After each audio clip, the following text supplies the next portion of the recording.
second day of our Insurance Conference 2025-2026. It's a great pleasure to see such an enthusiastic gathering as we come together to discuss the future of insurance industry. The insurance sector today is undergoing a rapid transformation. Emerging technologies such as artificial intelligence, digital platforms, and insurtech innovations are reshaping how insurance assess risk, design products, process claims, and deliver value to the customers. These developments are not only improving efficiency, but also enabling insurers to build more resilient, inclusive, customer-centric insurance ecosystems. Today's discussions will focus on how these innovations are shaping the next generation of insurance and how industry leaders, technologists, and risk professionals work together to drive this transformation. Today, begin our conference. We will start with panel discussion that explores these themes from the perspective of industry experts. We will now begin our first panel discussion of the conference, centered around the theme, Innovation and Next Generation Insurance Technologies. Technology is redefining the insurance value chain, from underwriting and risk assessment to claims processing, fraud detection, and customer engagement. Through this discussion, we aim to explore how emerging technologies and innovative approaches are shaping the future of insurance operations and creating new opportunities for insurers and customers alike. Now, it is my privilege to briefly introduce our esteemed keynote speaker, Mr. Deepak Barse, the Chief Executive Officer of TrueNord Technologies Limited, where he leads the strategic initiatives focused on digital transformation and technology-driven solution for the insurance and financial service sector. With extensive experience in sales, marketing, business development, and strategic partnership, he has played a key role in driving organizational growth and innovation. He brings deep expertise in insurtech, digital distribution, and enterprise technology solution. We are honored to have him share his insights with us today. Welcome, sir. Good morning. Thank you for the introduction. Good morning to everybody, distinguished guests, industry leaders, regulators, friends and colleagues from the Iirm Institute. It's really a privilege to be the keynote speaker for today's session, especially in terms of the topic that is reshaping our industry faster than at any time in history. Like the compere just mentioned, innovation and next generation insurance technologies. So insurance has always been an industry built on trust, which I think I covered yesterday during the governance session, but it also has to do with risk intelligence and long-term relationships. But today, the forces transforming our sector are unprecedented. Artificial intelligence, embedded finance, digital ecosystems, data platforms, health tech integrations are not just incremental improvements. They are fundamentally defining how the insurance today is manufactured, distributed, and experienced by customers. So the real question is no longer whether insurance will change, but the real question that all of us should be asking is whether we will transform fast enough to stay relevant. So let me begin with a few facts in terms of where the industry is today. Globally, it's a $1 trillion industry, but today, right across the globe, insurance technology infrastructure remains one of the most oldest amongst financial sectors. Some numbers, 74% of insurers today still operate on legacy core solutions. Most of the insurers on an average work with anywhere close to 5 to 15 different legacy platforms within the organization. And in some organizations, that number can go as high as 50 different solutions. Today, roughly close to 70% of IT budgets are simply spent on maintaining this old infrastructure for insurance companies.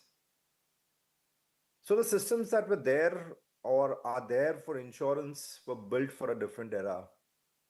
The era where products were simple, distribution was limited, customer expectations were low, and change cycles were measured in years.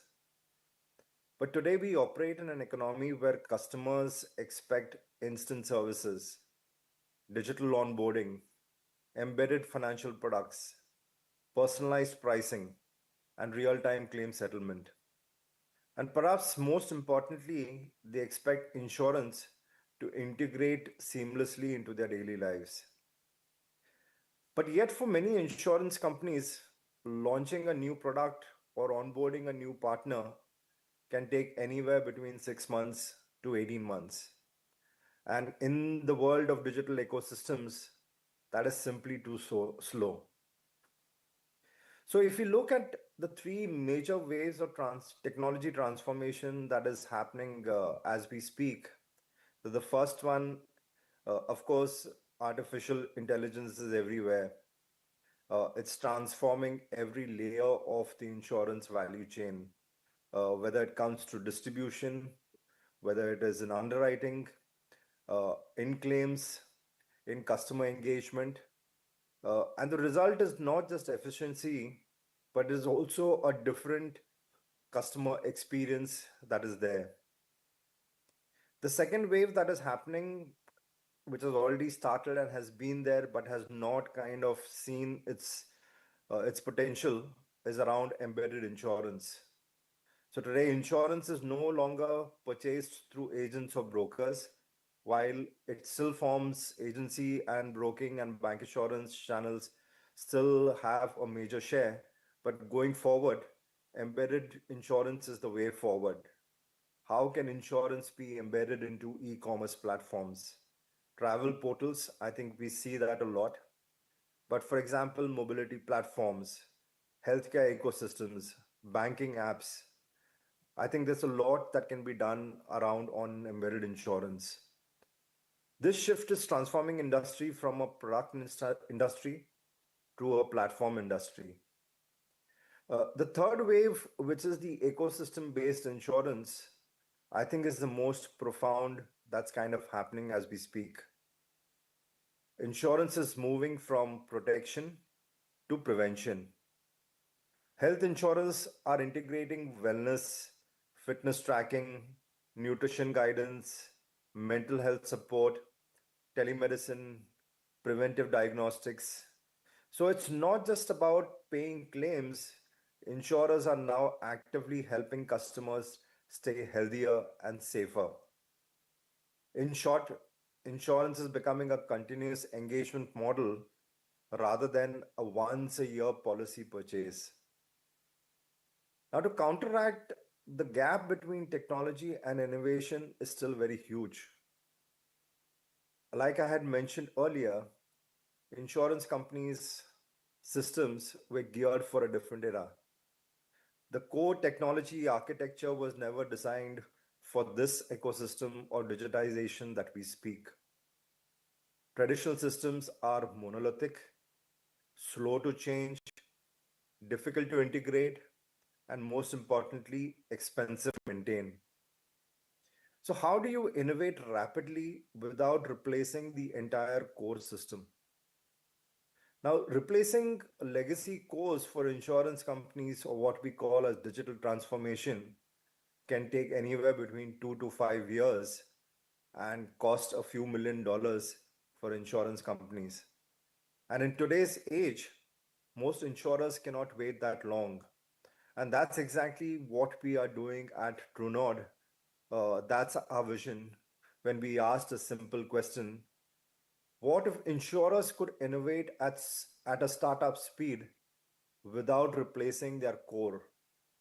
What if they could launch products in minutes instead of months, onboard partners instantly, enable digital distribution on the fly, and all this while retaining their existing core systems? And that vision actually led to the creation of our TrueNord Insure technology platform. It's a no-code, API-driven distribution platform designed to sit on top of legacy systems and not to kind of replace them.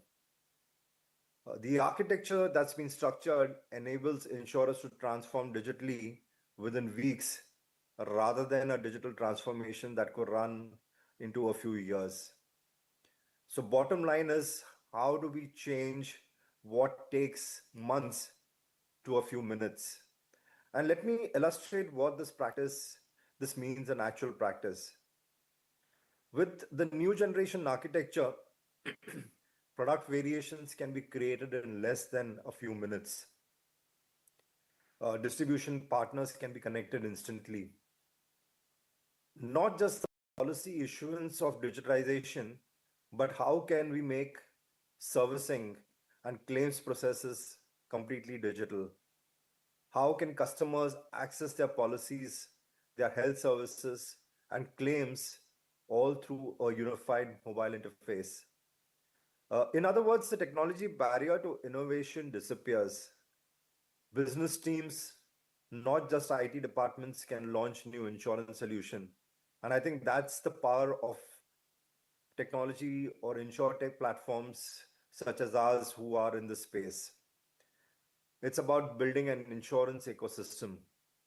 So what the first flagship product of ours, which is called Kai Insure, is actually a digital insurance ecosystem where insurers, banks, brokers, agents, other insurance intermediaries, affinity partners are all unified through a single interface. And this enables insurers to reach more customers across multiple distant distribution channels instantly. But innovation does not stop at distribution. Our second flagship product actually addresses the second pain problem of the insurance industry, which is health and wellness ecosystem. How can health and ecosystem be integrated as part of a daily lifestyle monitoring to make insurance not a one touch point every year activity to a more daily activity? And this shift dramatically improves both customer engagement as well as risk outcomes, because healthier customers means lower claims, better long-term sustainable insurance companies, better pricing, better product innovation. So coming to the future of insurance, I think there are five fundamental key ways to look at it. So the first is, according to us, insurance will become invisible. Customers will buy insurance as part of their experiences, and that's what embedded is all about.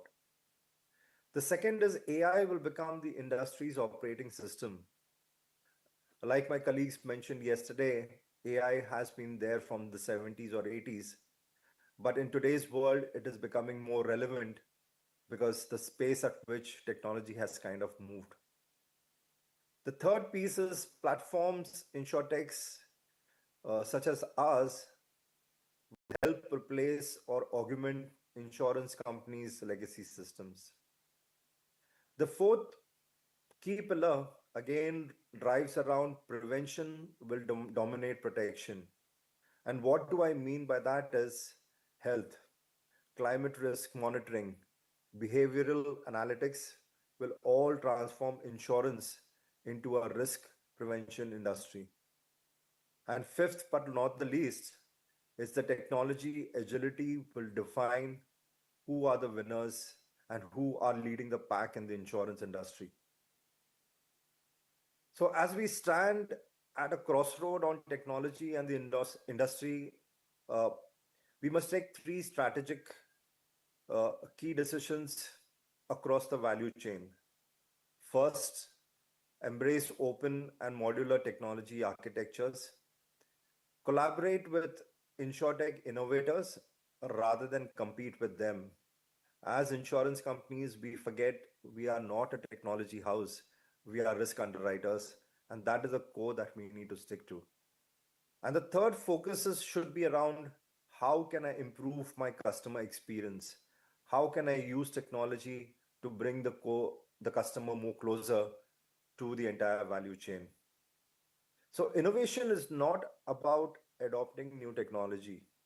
Innovation is about solving real problems for customers faster and better than before. So, to wrap up my thoughts as a keynote address, Insurance has always been a noble industry.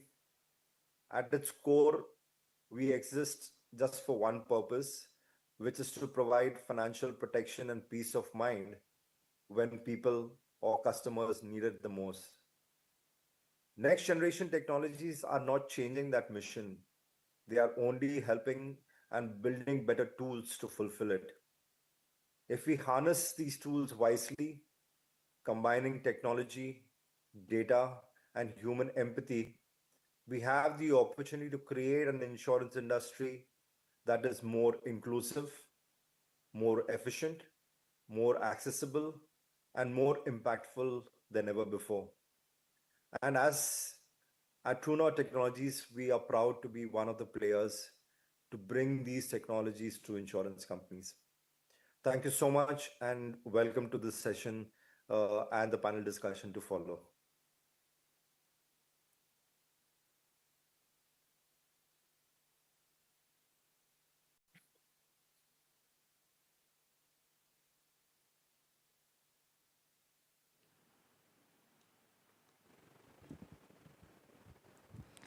Thank you, Mr. Deepak Barshe. That was truly insightful.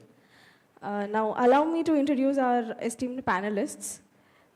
We have on the first, Mr. Rama Kuppa, is an insurtech leader focused on transforming the insurance industry through AI-driven platforms and digital innovation. He is associated with Gosho.ai, a company developing AI-powered solutions that help insurers streamline underwriting, claims, and risk assessment process. He actively shares insights on AI, insurance innovation, and digital transformation in financial services. Maybe have you on stage, sir. Once again, welcome to Mr. Deepak Barshe. It is a pleasure to have him with us today as part of the panel discussion. Then we have Mr. Venkataramana Gundamaraju, is a seasoned insurance professional, consultant, and industry trainer with extensive experience in the global insurance sector. He is widely recognized for his expertise in insurance domain consulting, digital transformation, and bridging business and technology in insurance operations.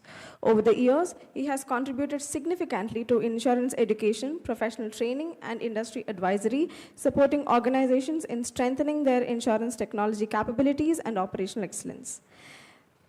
Through his leadership and mentoring, he continues to play an active role in developing talent and advancing innovation with the insurance ecosystem.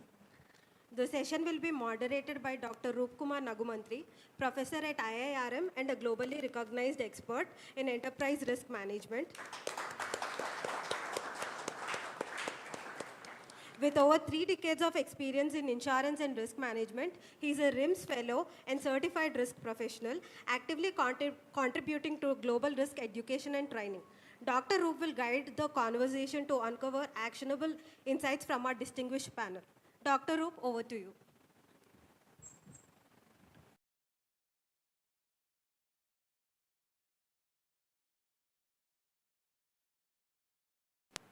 Thank you.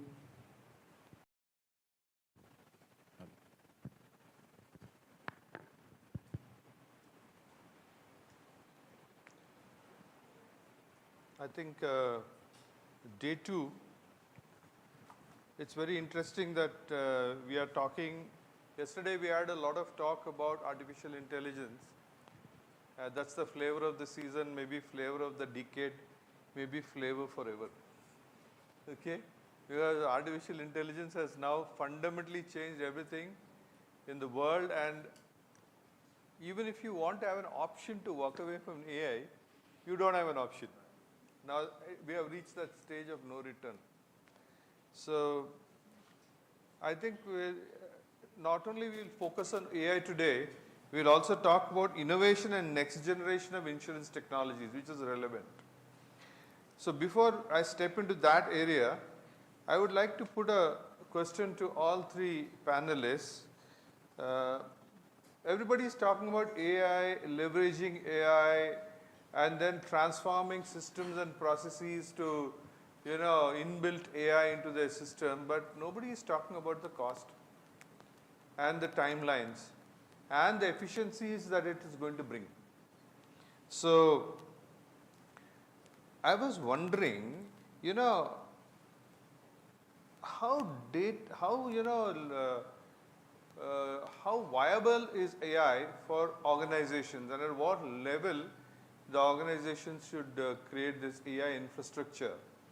And then what is the break-even point for a company? Is it a month? Is it a year? Is it 5 years? You know, because typically old school, whenever we used to transform from one system and processes to another, it used to take a year, just like Deepak was saying. So Deepak, I'll kick off the entire session with you. Deepak and I go a long way. Both of us are from SBI Life. Deepak, remember? Yes, I do remember. How are you doing? I'm fine, Deepak. Small It's world. good to see you and doing so well, having your own startup. Wonderful. So Deepak, can you just kickstart this discussion for us? Sure. So it's a very I think it's a very challenging question in terms of what is the cost of AI in the insurance industry, and let me break it down in terms of two parts. The second part is more tricky. I think over a period of time we'll get to know. But let me address the first piece.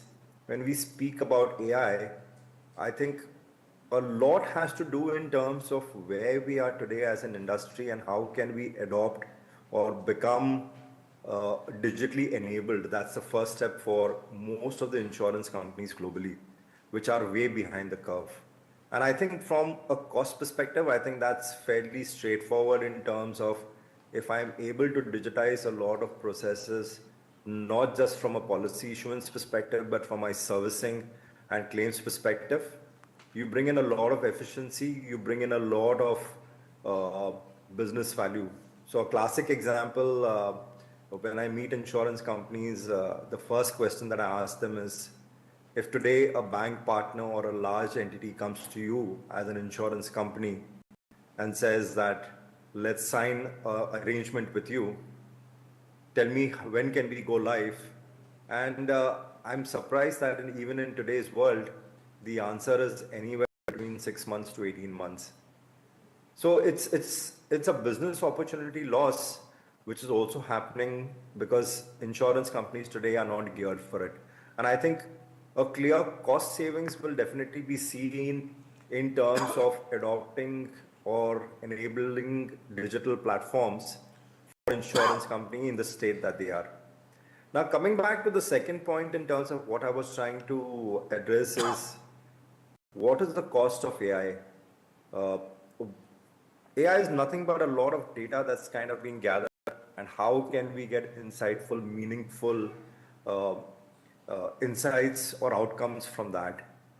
And the computing power, this is fairly huge, but it also comes at a cost in terms of the server costs, the energy levels that are there.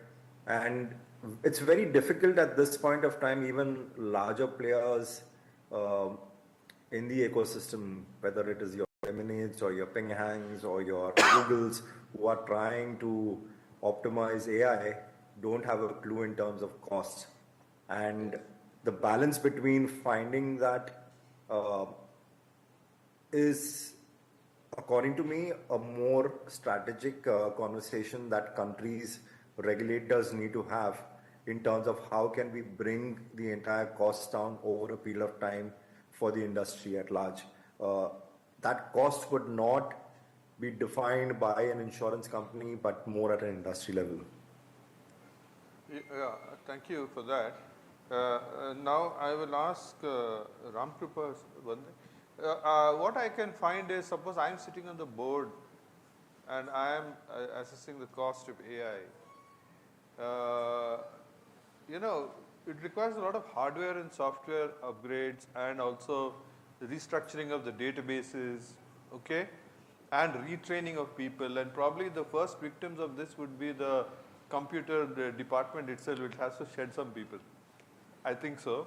So do you think you should go predominantly on cloud, or, you know, it requires brute compute power, definitely. And, you know, another big challenge is latency in the data and the processing times that are necessary. So it involves a lot of financial decision making, and also it involves मुझे क्या कितना देता है type of question, no? Huh? So how do you deal with these questions? We deal with it day in and day out. Yeah, that's why I'm asking you. Let me put it this way. Yeah. I would take it as an extension to what Deepak has mentioned. See, it is any cost of AI is basically twofold. One is what is the capital expenditure, capex. What is an operational expenditure, opex. Capital expenditure is about, hey, the current legacy system, how much money is required to replace that with the AI-based system, and so on and so forth, the kind of infrastructure that I have to buy for it, the kind of transformation that I have to do for it, that all comes under capital expenditure. Operational expenditure is how much need tokens that you use, that's a word in AI, how many AI tokens that you are going to use for the compute is what the other one. The advantage or I would put it this way, at least with the insurance industry, we are in a stage where we have started little late than other industries. I mean, I would take that as an advantage because thanks to Tunard, thanks to Goshore, we are almost negating the capital expenditure. So we say that we are a no-code company, we are an absolute data and AI orchestration company. So we take away all the capital expenditure, almost we reduce 90% of it and taken up. From the operational expenditure, going to the cloud gives you a operational models, like say for example, you don't need to pay for buying an infrastructure. You can go for paying a subscription of an infrastructure based on the usage. Moving every scenarios to the cloud will give you a greater advantage because your operational expenditure can be tied to how many tokens that you're using. That technically means if I'm a human being, if I'm an insurance expert, and I'm trying to evaluate 100 policies to get to the next advisory, Yes. the AI can actually do that, and if I'm taking to ensure that I read all the 100, I take 5 hours of time or 10 hours of time. AI can do that in say 2 seconds. Sure. Is it a cost negated or is it a cost incurred? I would keep it like as the data progresses, as the industry progresses towards why only reviewing 100 policies to get the next renewal, why not 10,000 policies, which humanly impossible. So look it from an angle of what costs that AI is negating and what cost it is bringing new. We are in that cusp of transformation. That is the reason we are looking at both the costs. But from the AI perspective, it is actually negating the cost and making humans more powerful to take decision making. And that is the trade-off in this war. And okay, that's very interesting. So you're telling me that as a board member, you would be pitching your product and offering as software as a service and platform as a service. Is that it? platform, And it's all cloud-based. all cloud-based. See, majority of it would be cloud-based. Okay. If the infrastructure requirements are such a way that they want it to be under a firewall and all, that definitely requires your own GPUs to be installed. That definitely would be an infrastructure or capital expenditure cost. So would that make my existing systems redundant? That depends on what systems that you're using today. We would have a lot of data servers, and then we would have servers per se, and we would be processing some Terabytes of data. terabytes of data. Yes. So what kind of systems, if you are using Snowflake, I'm just giving more detailing. If you're using a specific system, that system might not be AI ready. I'll Yes. put it this way. AI is a second step of hallucination. I'll put it this way. But the first step is, hey, is your data ready for AI? Okay. So your all, the entire capital expenditure and all that comes to, can I make my data, which is just information lying out here, be ready for AI transformation? So there will be two phases to There are this. two phases to it. Data transformation to make it AI relevant, and then AI that plays a role to give you the better insights on this journey. Okay, so as a board member, I would immediately get some relief if it's a revenue expenditure as a capital expenditure. Exactly. Yeah. So it is all about, you earn, you pay kind of models. Yeah, absolutely. Okay, very interesting.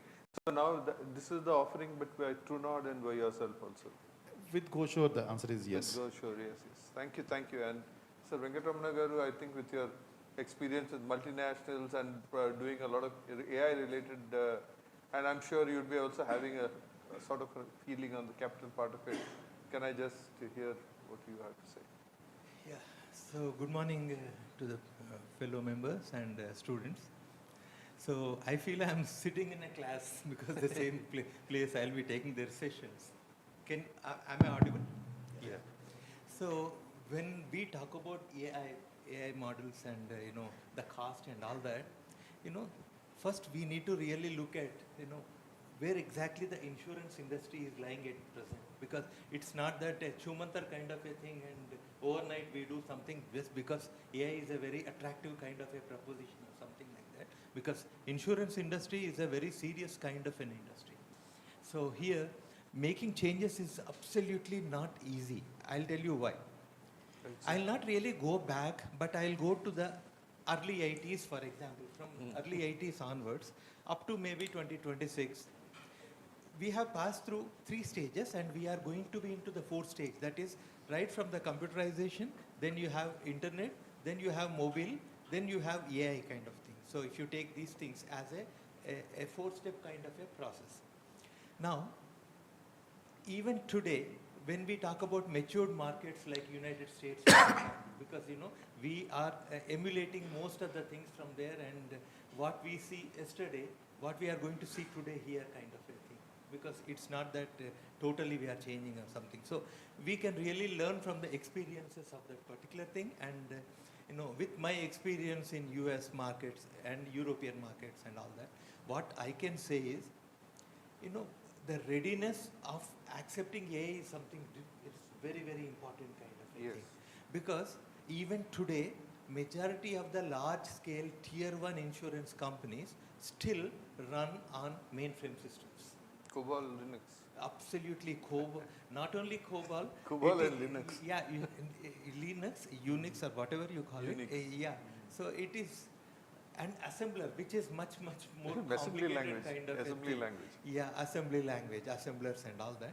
So whatever we have done of legacy I'm from that modernization, because at least from 2004 onwards, I am in active touch with the US market, working for US market, end-to-end kind of support. So people are really scared whenever we talk about legacy transformation, because now we are calling all mainframe systems as legacy systems. They immediately say, no, we can't really touch it because we are so scared. So whatever we are trying to do, they are only wrappers to the old core system. Core system remains same. You have mainframe, then the database is on DB2, and all the things like services actually we will be running. Now, coming to the IT systems, we have the most important thing is the architecture. Yes. In the scalability and other things. So in 2004, 2005 kind of a thing, at that time, we started the new type of architecture, service level architecture kind of, service oriented architecture, okay, SOS. Now we started doing that, and we were having wrappers, then whatever automation we want to have, whatever straight through processing kind of a thing, that's what we talk about and all that, in either underwriting and claims and billing. That is the 3 core processes of insurance companies. So we used to do all those things. Okay. Now, coming to the artificial intelligence, what we talk about, right? It is there for quite some time. It is absolutely not a new kind of thing. At least 2003, 2004 onwards, we were working on that. We started with personal lines insurance in property and casualty to start with. Of course, life insurance was little lagging behind as far as these things are concerned. But yes, property and casualty, that is general insurance, was really, first to catch up all these things. So at that time we used to have two engines, that is, database engine, logic engine and all that, and we used to do. But still, when compared to the latest AI what we talk about, actually they were really primitive kind of a thing. Then we went into, robotic process automation. Whenever we want to have some rules engines and all that, we used to have that kind of thing. Okay, now, then we have this internet-based kind, online-based kind of things were there. Then mobile started, seriously in 2010 kind of thing. Then in between, we used to have that clouds placing and all that. So, all these things used to happen. And of course, when cloud started coming on, then we have this platform as a service kind of a thing. Yes. Because at that time, it was so expensive to really, implement any product or something like that. And IT was pretty expensive. I think somebody was saying that IT, a simple IT system used to have around maybe 2 million, 3 million kind of thing, even up to $5 million. And between 18 months to 24 months implementation. So not so easy to enter into the market. Before we enter into the market, market intelligence fellows will take over, and our same product will be introduced by somebody else much faster. So faster to market was another important thing we were talking about. Okay, now, just because, platform as a service was really good, and, we used to do processing and various insurance companies onto a single platform. So slowly, companies started saving money on licensing and other things. So that was one thing, because that's very important. And there is some sort of limit of IT expenditure of IT companies, insurance companies. That was a big limit, because 50 to 60% of the IT money, whatever we spend, that is for the keep the lights on, that is maintaining all the legacy systems. Rest of the money is something for any kind of innovation we will have or something like that. So then we have, low code, no code kind of a systems, where we wanted to have a faster to market kind of a thing, where we can really empower the business people to make some tweaks into the IT systems and all that. We started having that, and slowly the architecture has changed from a large kind of systems to micro architecture kind of thing, where small things we can change. Whatever the things will be lying, or the bigger systems, small things like first notice of loss in case of claims, for example. So why I'm telling you all this introduction is because when we started this kind of AI or something like that, we started having this small changes kind of thing.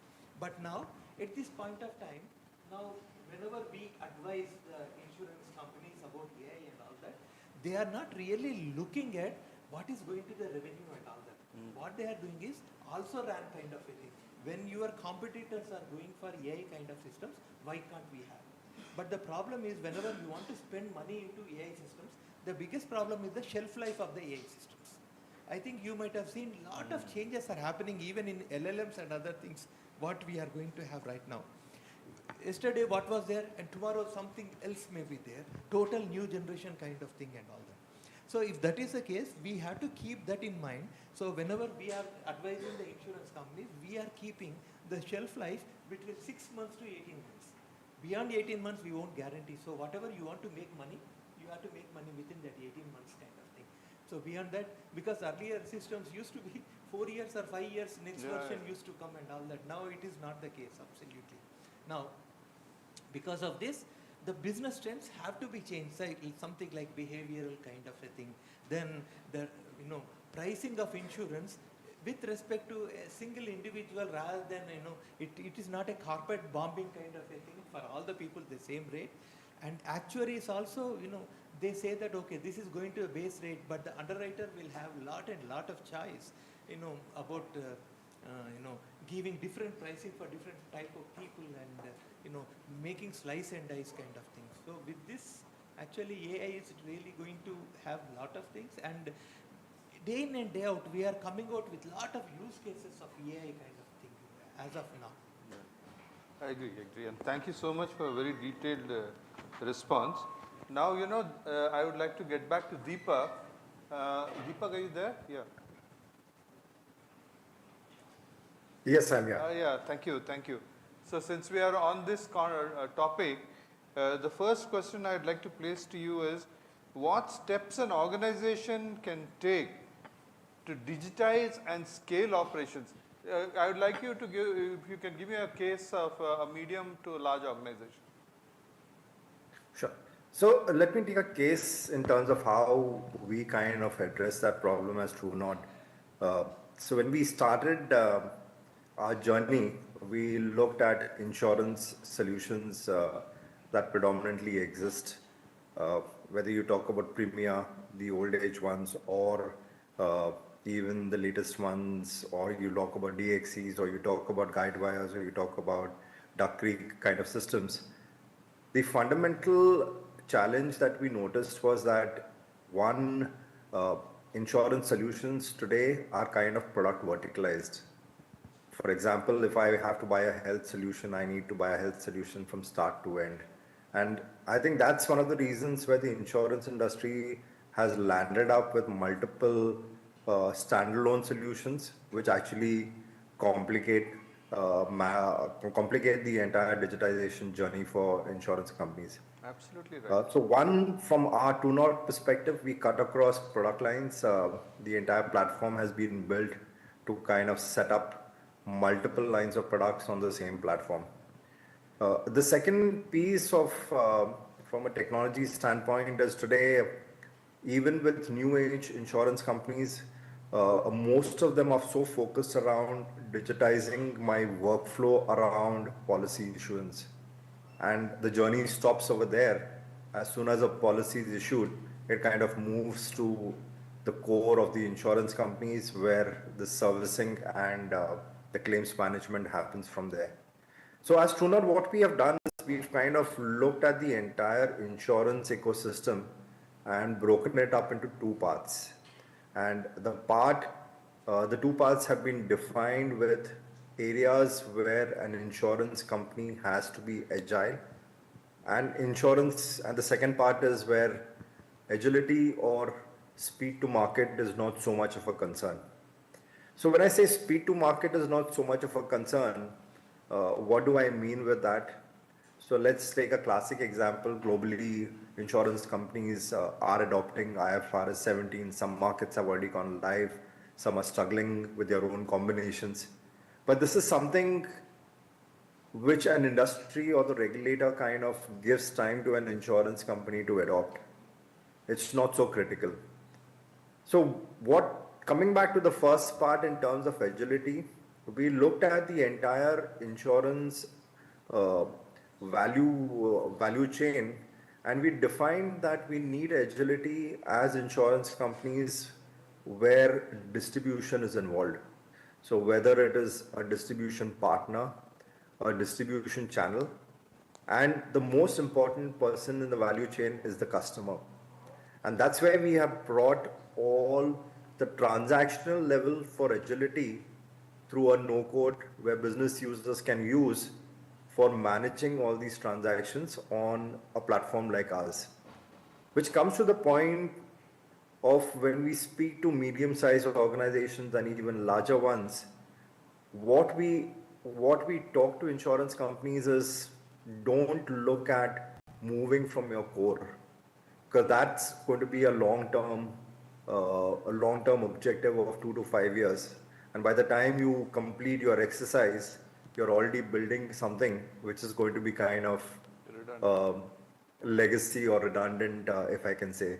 So where we come in and we step inside is, we say that adopt our platform where all transactional level flexibility is provided to you. You can go live within a few weeks. And the most important piece is all the coding remains behind. Through AI, we are able to kind of generate code where normal people or business users can start using the platform, and based on certain assumptions and based on certain requirements, the code is automatically generated at the back. So by doing this entire exercise, the platform actually sits as a layer on top of an insurance company's ecosystem. Everything is about configuration. So you really don't have the challenge about when upgrades happen, how do I move from one version to another? that gives flexibility to an insurance companies. Because it is configuration, again, cost of implementation is reduced significantly. And at the same time, the insurance companies can continue to use your core and legacy systems in terms of managing all your back-end functions like your finance, your billing and collections, your reinsurance, everything kind of sits as a on the back end where you kind of leverage to technologies like us. Yeah, that sounds very, very logical to me, Deepak. Yeah, you're finished or you can still talk? Yeah, I have. Yeah, okay. Yeah, so that gives me a little bit of comfort because I come from the old COBOL generation where, and also, I mean, if you want to talk about me as ancient, I would say that I was working with spool tapes and teletypewriters at one time to print premium notices. So I can, now my worry was always that my data centers, which are we built as a standalone basis, most of the modules we built on COBOL and Linux on standalone basis. So you're saying that will be preserved. This will be sort of a wrapper and a layer on top of that. So, and then we can always revert to type. So that gives a lot of comfort. And second thing what I can see is that maybe we can migrate to AI on a phase-wise basis. And this is where I want to ask you, the true value of AI will be realized when it spans across all functionalities, like right from, you know, multi-channel distribution, policy servicing, claims management, and customer interface. So what's your thought on that? Do you think that's when the real potential of AI will be realized? So I think one of the colleagues yesterday mentioned that data has always been there with insurance companies. The challenge today is because of the systems that are being used, that data is siloed, very fragmented, cannot be technically kind of used. And that's where organizations like ours or insurtechs like ours come inside in terms of creating that top layer where you are addressing the entire value chain from a transaction point of it. At the same time, the data becomes more structured. Yes, we need to find a way in terms of how existing data can kind of be migrated into something that can be more digestible and that can be kind of used. But over a period of time, I think adopting a technology layer on top could actually help build up your database as a middle layer, which eventually will be your engine to kind of drive a lot of decision making from there. Oh, thank you, brother. Ramprabha sir, you are revolutionizing commercial insurance by accelerating the launch of customer-facing technologies. I think that is something very significant what you are doing. And I have a question for you. Yeah. So in this rapidly evolving world of AI, the customer-facing technologies an organization deploys is critical, okay, for customer satisfaction and retention. That's what I feel, because they are going to experience it. It's like a taster. So what AI initiatives an organization must invest in order to secure the customer? Definitely. Let me answer that in a different way. Customer experience is going through a tectonic shifts. Okay, let me put the other side of it. At least on the stage, we could be able to keep our mobiles aside, but all the young generations have at least one hand in the mobile with the mobile. Okay, that's a tectonic shift. Not only that, all the housewives also. Oh yeah, everyone. I mean, it's like if I have to talk to my wife, I have to talk through the fog of. Oh. What do you guys keep seeing all the time? Instagrams. Reels. Okay. Yeah. See, I would put it this way. This is a tectonic shift. I'm talking about at least 15 years back, a portal, when I'll put that 20 years back, an agent walking into our house and talking about the insurance is acceptable.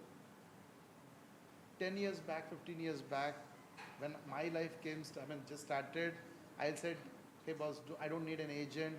I can figure it out on portals. In the next generation, next scenarios, we said, hey, I have a mobile with me. I can watch this at any given time. maybe as a reels or maybe the information, I can figure it out here.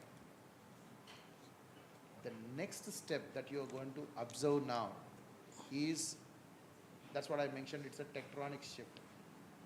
That shift is, everybody is going to be on a GPT.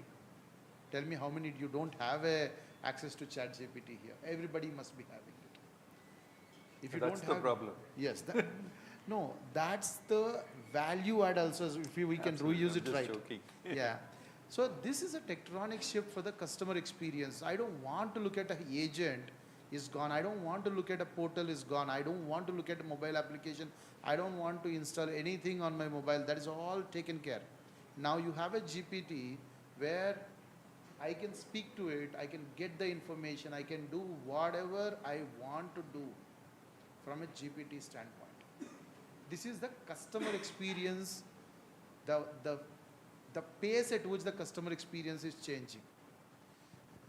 The other side, insurance. We are still talking about, okay, VB is considered not legacy. Legacy is good old tape drives. We still are looking at a stage where the transformation is still considered a mammoth task. Yes.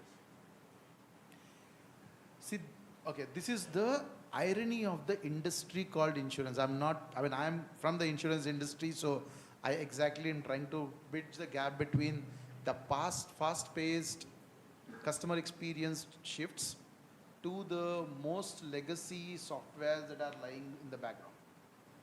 What is happening here is we are still talking on the superlative degrees where sir mentioned it absolutely right. Any implementation takes 18 months to 24 months. Within 18 to 24 months, the process changes. So you build something that technically is not viable anymore. You understand the gaps, right? So you are talking about the legacy software and the customer shifts. You're talking about 18, you identify a problem statement, now you build something in 18 months, that is not going to be a problem anymore.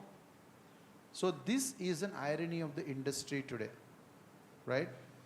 Let me answer this. I don't want to give a panic note to the kids, but I'll put a different approach. See, what we do as an industry partner is, see, can I build everything, every problem in the industry? No. If I go to one industry, say, I take a large insurance broker or an insurance company or a reinsurance company, they are going through nothing less than 30 to 40 business processes at any given time. It can be an underwriting process, it can be a claim process, it can be customer engagement process, so on and so forth. Can I do everything? Definitely no. So what we do, or what we encountered the problem and how we came out with is, we started empowering the insurance experts, the business experts like you. Like if you are a business expert, you can get onto the platform, you can orchestrate, I repeat, you can orchestrate your requirement.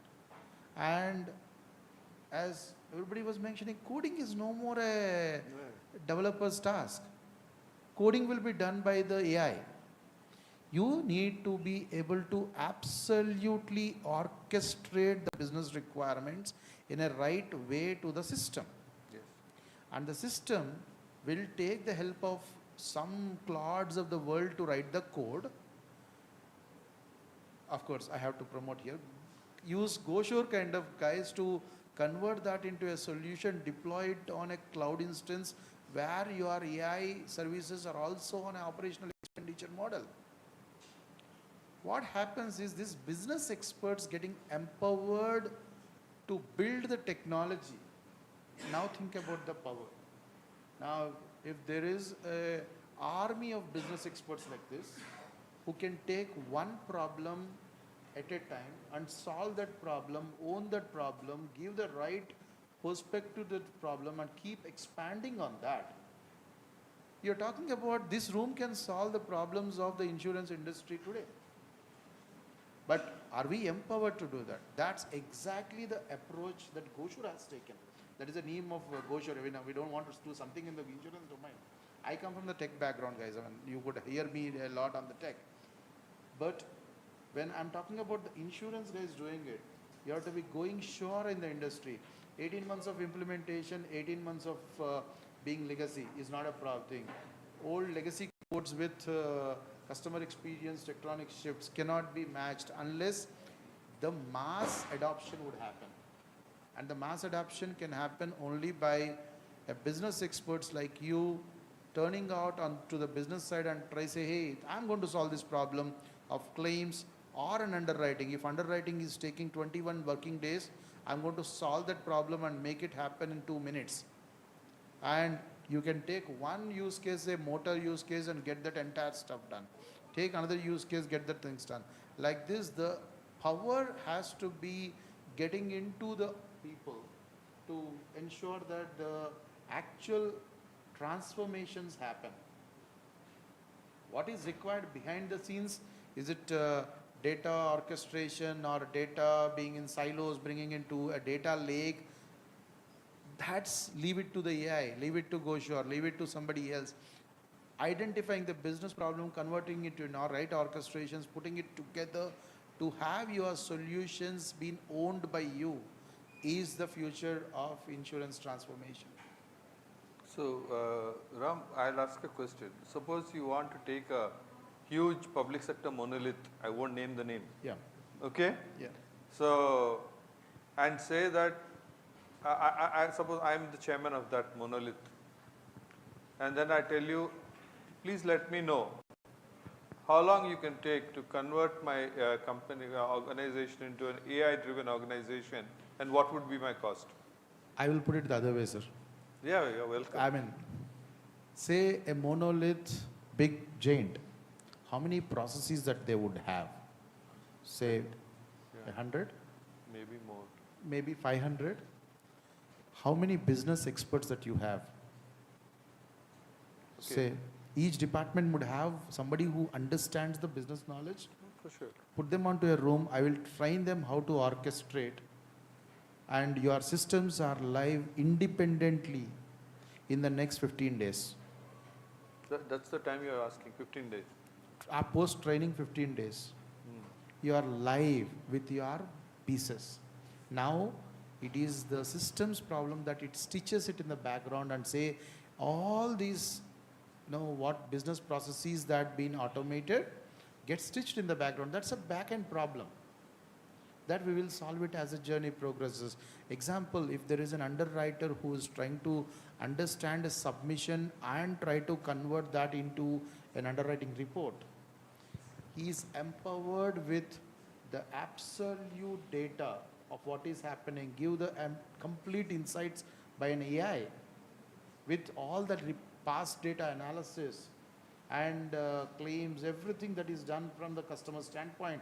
And a submission is not just an email that is coming in, but a submission with an email comes with an appropriate analytics being displayed onto you. And what an insurance expert has to do is to understand and put his human intelligence, make the judgment. I would say no more lawyers, only judges. So basically you take a judgment on the AI. Do you want to override it or do you want to go with it? Thank you. That makes the one process automation. So that's very mind-bending for me, because any technology change used to take me 5 years, 3 years. So then that brings me to Venkatram Garu. So now we hear a great deal about AI in insurance. Now, I mean, everybody's talking about it. The slowest movers, as per Ram, is insurance. Yeah? But in your view, which non-AI, we had enough of AI right now, okay? Which non-AI technology drivers will have the greatest impact on the insurance industry in the near future, and why? Near future can be anything like the war going on. It can be 6 weeks, it can be 3 years also. Yeah, usually whenever we talk about the future or something like that, it can be 6 months, it can be 1 year, it can be 2 years, or it can be 5 years. Usually we'll be doing such kind of planning. Yeah. Now one thing actually, I want to tell you, because you said non-AI, right? Non-AI. You are talking about non-AI. I'll say that non-technology. Non-technology. Non-technology. I That's will even start more with. radical from this side to this side. Yes. Because in insurance always, and I will quote my personal experience also in one line. I started in industry when there was no technology. We were doing premium registers, handwritten and all Yeah. that, and we used to write even renewal notices on a piece of paper, and we used to send and that kind of stuff. But still, we were insuring all kinds of things. All same products were there at that time, whatever we have. Okay. Now, this is where the pure business people, when we talk about the technology to them, because one of my encounters with one of the giants in life insurance and property and casualty from Germany, Allianz, for example. Yeah. I was talking to CIO of Allianz Insurance from US, because US they have a big arm after the Germany. He said one point, I was an insurance expert, and beside me was the technology head kind of a person. So that guy was taking over. I asked him not to talk, but he was taking a thing that we have 2,000 Java programmers, we have 3,000 .NET programmers, and we have, because I am talking about 2007, 2008. So we just started, the cloud computing and all that at that time, placing the clouds and all that. Amazon Web Services was not there at that time. So with this, immediately he cut short his discussion. He said, please don't tell all these things that you have, because IT company is supposed to have all these things. But how many of you guys can speak my language? What is his language? Insurance. Bas. This is something which you guys should remember very much. So it's not that, you teach technology to those guys. You have to learn their business. Absolutely right. Then only we will become vendors. Vendors are something. We are takers actually. So we will be sitting there doing some. Only thing is we are trying to fasten their work. That's the only thing actually. Otherwise, we have insurance companies which are more than 200 years, 300 years, and we have seen Lloyd's of London, which is 400 years plus kind of thing, but still running on or something like that. Now, but then you can ask me a question. You have these technologies other than AI, because I want to simplify the things, because AI is something which is a wrapper. That's what I feel all the time. Because underneath the wrapper, actually, you have these technologies which are inside. So only thing is, what we can do is we can polish the way we give the product of insurance. Because you see, for example, I will take your domain, which is life insurance, for example. If you see, we have only 3 or 4 products which are there all the time. Then even after 4 years or so, 5 years or so, we are going to see same endowment policies or universal life insurance or, whole life insurance and that kind of stuff. But only thing is how best, actually, what are the changes you are going to make? How many types of new products are coming means we have riders where we try to, have a wrapper around that thing, and how we dispense those things, how faster, and maybe how best actually we can polish the underwriting, which we were not doing earlier, and how best actually we can do any automated kind of a claim settlement, something like parametric insurance and all that, where we try to define the parameters or something like that. Now, I will take 2 or 3 examples. I will not take much time on these things about non-AI kind of thing. One is something where we bring the IoT and telematics kind of a angle over here. I think you guys know what is IoT, right? Internet of Things. Okay. Then we have we have onboard computers and all that, and we have telematics where we try to measure and all that. But only thing is, again, this IoT or telematics, they are all 2-dimensional kind of thing. It's not a 3-dimensional kind of thing. So because whatever is there, we try to have a database over Very there, true. and we try to do whatever we want. And we have lot of use cases we can think of in case of IoT and telematics. Something like car insurance, for example, automobile insurance, where we talk about usage-based insurance. Nowadays, we have 2 or 3 products which are available in the market, even in India, and elsewhere they have too many things actually of such products. But I can even quote some of the things which are not there, but they are into a development stage. Something like marine transit insurance, where we can have IoTs. Because you are seeing, for example, the Gulf War which is going on right now. We know a lot of ships are stranded elsewhere, in the Strait of Hormuz and all that. where, I don't know what happened to my very, expensive things which are there in a container, how to trace the container and all that. We can just place a IoT kind of thing. We have even the computers which can really transmit the data and all that. They are very, very cheap nowadays when compared to the olden days. We can have that. And similarly in machinery insurance and all that, we can have this IoT and all that. Then of course, in Even in cars also you can have it. Cars of course we have. And fortunately after this session, I have one presentation here where I'm going to talk about behavioral kind of an angle to this particular, UBI, usage-based insurance and all that. Other than that, for life insurance we have wearables kind of thing. For example, actually they have done some experiment with certain brands of watches. For example, Fitbit and all those things. We have these watches. Now Apple Watch is there. So some of the, benefits companies and all that, they started using this wellness and benefits companies for life insurance. I have done projects for US where we have this, watches are there and that will be monitoring. Wearables kind of thing. And somebody, one of my students was asking, in case, for example, underwriting of life insurance, for example, you do all the medical kind of underwriting initially. Once that is over, for next 25 years, even if he has developed some sort of smoking or alcohol or something like that, but still rate remains same. But why can't we have a dynamic kind of a rating where we have these variables and other dynamic parameters we can think of? Absolutely. And based on that, actually, we can go on and, usually we call this as a gamification kind of a strategy. For example, we say that you have to take 10,000 feet kind of, walk you have to do, for example. If that fellow does around 11,000 or something, I can give some sort of, bonus to that guy that, okay, he's going to become fit and maybe body mass index is becoming better and all that. And, this is one of the things actually we can think of. I'm not really going deep into how exactly these things are done. So you're talking about the use cases of AI. Use cases of, it's not AI strictly speaking, first IoT plus IoT and wearables and all wearables, those things.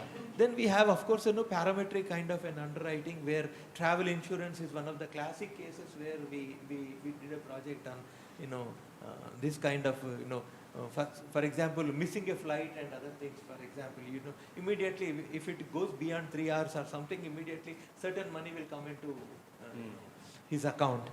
Okay, so that's one thing. And maybe embedded kind of insurance, I think somebody was talking about embedded kind of insurance where insurance becomes an invisible kind of thing. People will not really know that they are buying insurance, but this will be a part of things like, for example, e-commerce sites, for example, you buy something and insurance comes along with it.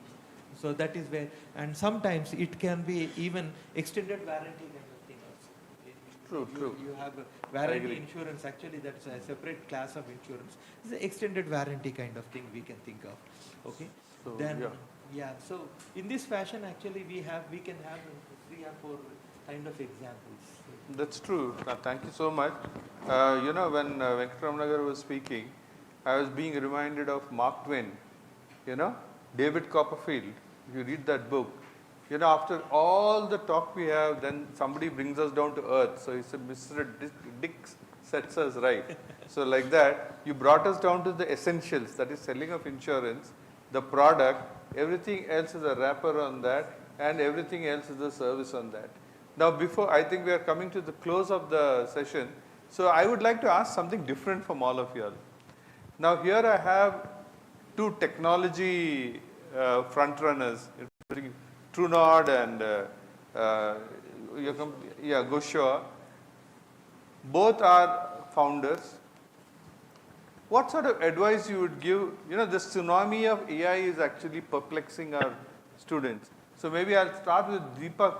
Deepak, can you just tell my students how to prepare for the future? Your advice, please. My simple advice is keep your eyes and ears open. Use ChatGPT, use Claude, use a lot of information tools that are there that is readily accessible. Find the balance between theory and practical. I think these will be my guiding points. Deepak, what you have just done? You have just validated their use of ChatGPT for writing thesis. Yeah, but a little bit of, but you should, one thing the students, you guys should understand is, whatever it's hallucinating, you better check up whether you are in a rational sense of mind. Otherwise, you'll give me horror stories as presentations. Yeah, yeah. Rama, what about you? I will put it this way. You guys have fantastic risk insurance knowledge. I would not even question you on that. You've been studying that from last 2 years, 3 years based on your curriculums. What problem of the industry that you would like to solve? Okay, is it where sir was mentioning, do you want to solve the motor problem where your IoT is the integration for that? What problem in the industry that you wanted to absolutely solve? 1. 2, what is the size of the problem? Okay, how many seriously face this? I'll give you another example. If you talk about motor claims, take a picture, give it to the AI. AI can actually identify the gaps and give that information. I'm talking more motor because that's more favorite subject here. It can be the vessels that are being stopped somewhere in the world. What kind of climatic conditions, war conditions, everything. Try to go to nitty-gritties of one problem, identify the depth of it, and give if I solve this problem, what is the market adoption for it? Look it from that angle. That, as Deepak was mentioning, that is called product market fit or your knowledge market fit. There is a huge gap there.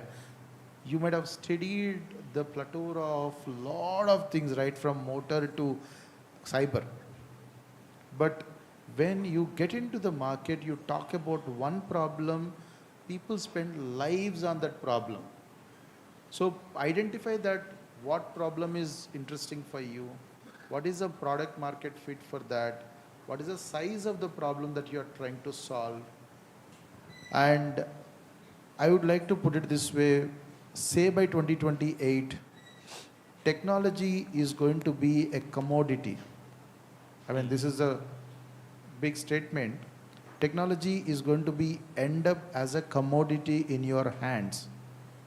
The only gap from your academics to the winners is, hey, is the problem that I'm picking really solving the business case? If the answer is yes, you go as deep as you can. Put that into a thesis. Again,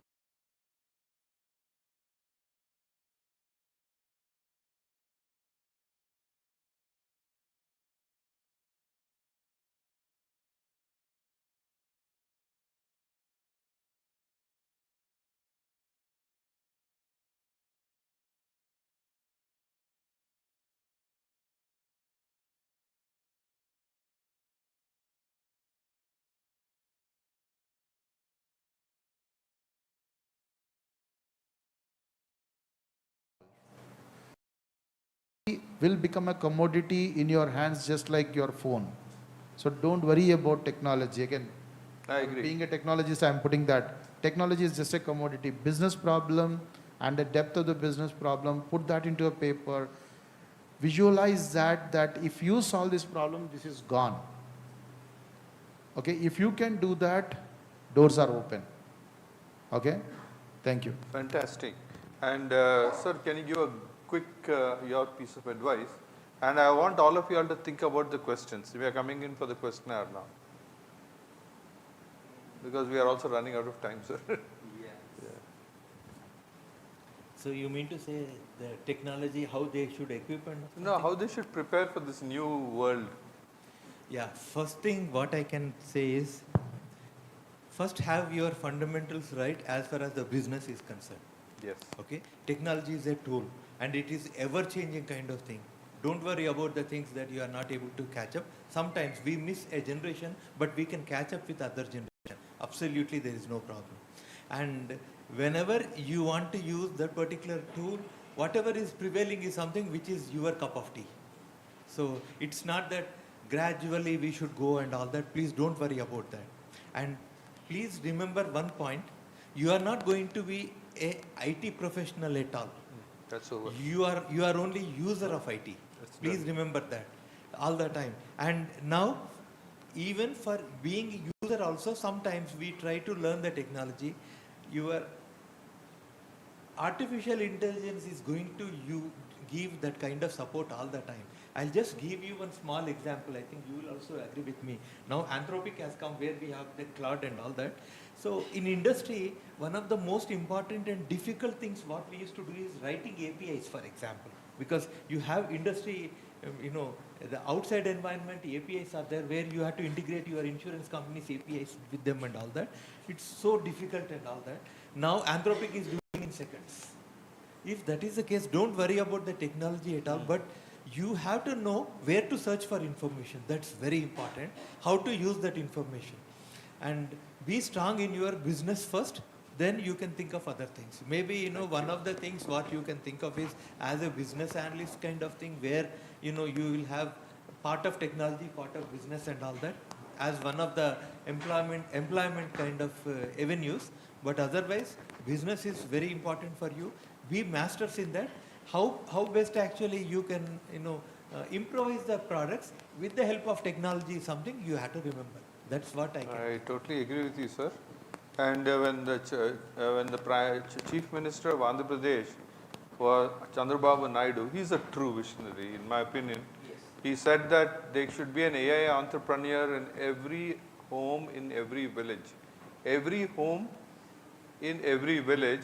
I was wondering what is he talking about, but when I see the way AI is growing, it is quite possible. Like what Ram was telling us was, you have to use the tool, but you need the imagination, and you should know what is the end product that you're trying to achieve. And the tool is incidental and learnable. That's what he's trying to say. So I think this AI is going to transform you all into entrepreneurs, those who can think literally, can be imaginative, can identify a problem, and also imagine a solution. You'll be the winners. Am I right on this? Absolutely. Yeah. So, guys, we've got two entrepreneurs here, and we've got so much wisdom here. Come on, come up with your questions. It's a very good opportunity.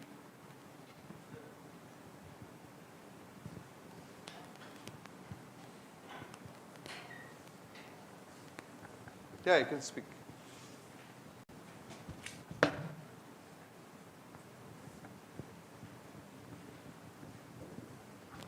Good morning, sir. Good morning, panel members. Sir, my question is for Ram sir, you, and Deepak sir for you. Sir, you both are heading an organization which is deeply embedded into technology. And Roop sir, you began the discussion with cost associated with the advent of AI. Sir, one point you have mentioned, Ram sir, that is your AI ready? So along with the computational power of AI, the data is also very much important. Now, when you said in the last that technology is going to be a commodity, and when we started this discussion with cost, so there is one inherent risk which is there, the cyber risk associated with protection of the data which we are having. So, sir, the cost of protecting that data, are we also taking that into? Of course, we are taking that into consideration. But what would be the quantum of that cost when we talk about the implementing of AI? Because implementing AI is definitely going to make our operation seamless, will reduce our cost, increase our efficiency. But are we going to subside it with putting more cost into protecting that data? I would answer this question before Deepak could pick it up. See, it is a trade-off, I mentioned to it, okay?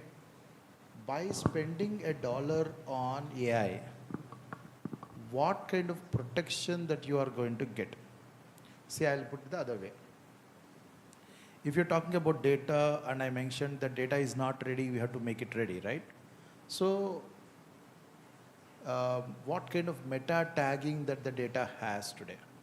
Example, if a customer comes out with, I met with an accident, this is my claim. I'm just putting it into claim terminology. Is he sending the policy information? If the claim module is a different module, doesn't talk to the policy module, then there is no interconnection between these two. So the claim understands what is the policy number, but the policy number goes back to the policy masters and check, is the policy valid? Now the policy master will go back to the risk data and see this fellow is accident ho gaya, but what happens if the third party is insured or not? If the third party is insured, is there specific clauses in it or not? And the risk data will validate it. So basically you are not talking to a claim system. You are talking to a claim system which talks to the policy system, which talks to the risk data, and then it finally talks to the CRM that this guy is continuously putting a claim on the system, maybe he's a fraud guy. It goes to the CRM, identifies it, and goes back to the history of all the claims happening from that location. Is it an accident prone zone? If that is like a valley, why not the policy premium get increased in the next cycle? You understand the cycle, right? It might talk about a simple claim, but the inferences that it needs to make is all that. Now, for doing these inferences, say you are making 10 AI calls. These 10 AI calls cost you, say, $10. I'm just putting the number there. Now, can the policy next premium increase in the valley scenario can make that money out for the industry? If the answer is yes, this $10 is just an investment. Okay, this solves you the point of, hey, what is the AI cost versus what is the value. And the other thing, like you don't know as a user, you are a claim manager, you went and said, okay, this looks like a fantastic claim, submitted it. Because you don't know what is the history of that person, or you don't know what is the history of that location. What is the loss that you are making to the company being a claim manager for yourself? So, you have to account for these two when you are talking about a cost of AI. It is just an investment. Am I driving from my home to here, or am I walking? What is the cost of petrol? Is my time there? Right? There is a difference between these two. There is a positioning there. Coming to the other thing called AI risk for the cyber scenario. There is something called user data. There is something called usage data. If the system that you have adopted to is not adherent to the principles of security or compliance, don't even go there. Because if you are putting everything together and giving that claim information along with the customer data and the fraud data to every third party, technically means you are exposing the data to the world. You have to be cognizant enough to pick the platform which has these security checks measured. Don't use the data and put it in somewhere and say, pray to the God that it would be there. So that cannot be possible. So your data has to be secured. Your servers has to be absolutely secured. Your infrastructure has to be secured. Your ability to transform transform into AI has to make financial identification of that, and otherwise, end of the day, there is nothing meaningful. So all these things has to be taken care of. Now, as you rightly mentioned, this also gives us the opportunity to sell cyber insurance. Okay, end of the day, that is a new, that's a new journey, right? If you are coming on a bullock cart, you don't have an accident at all. You're driving the car or you're driving a bike with 600 cc, then you have a problem of accident, and that's the reason bike insurance, accident insurance all comes out. You are now on a Ferrari, that's AI for you. You are on a Ferrari, you don't have a racing track.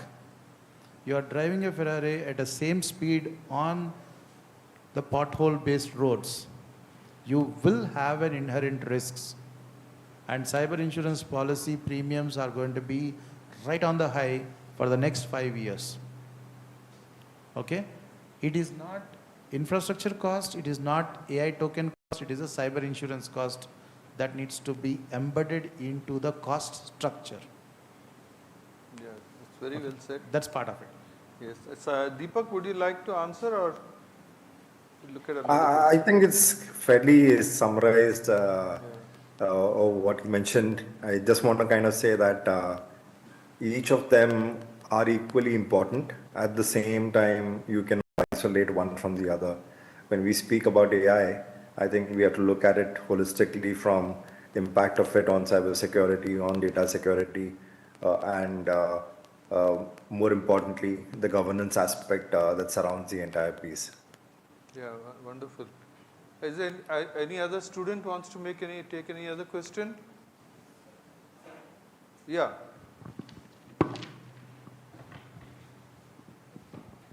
Good morning, sir. I am Vivek. Sir, as you mentioned that to reduce the capex and these things, in place of building the infrastructure, the nowadays organizations are subscribing how much they need. For that, they are connecting with the third parties in their business. So yesterday, Srinivas sir mentioned about the interconnected risk. So we are connected with several other third parties. If any one organization will fail or disrupt their business, it will be impact on other business too. It may be a systemic risk for an economy. So are the organization ready to tackle these risks or not?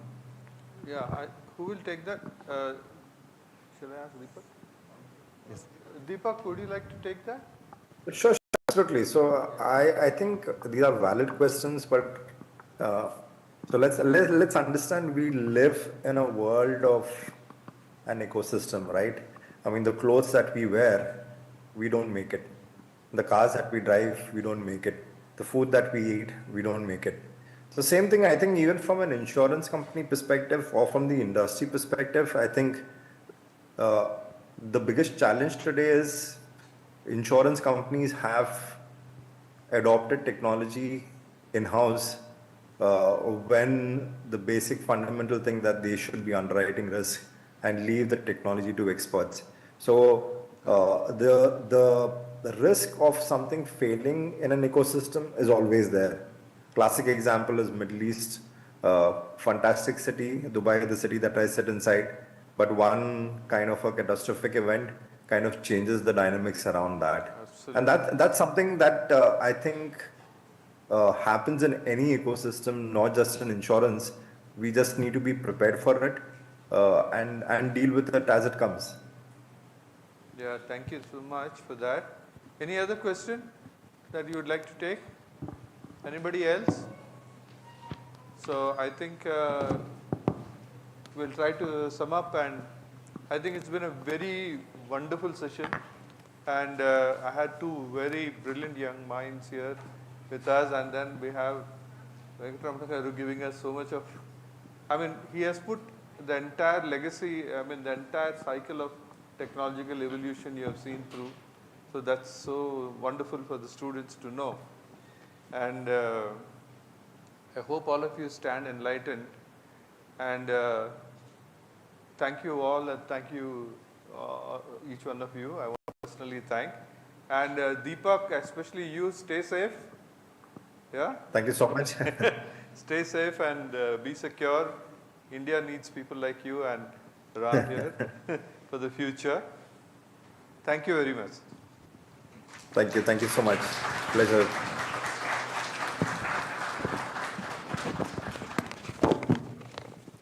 We would like Hello. Yeah.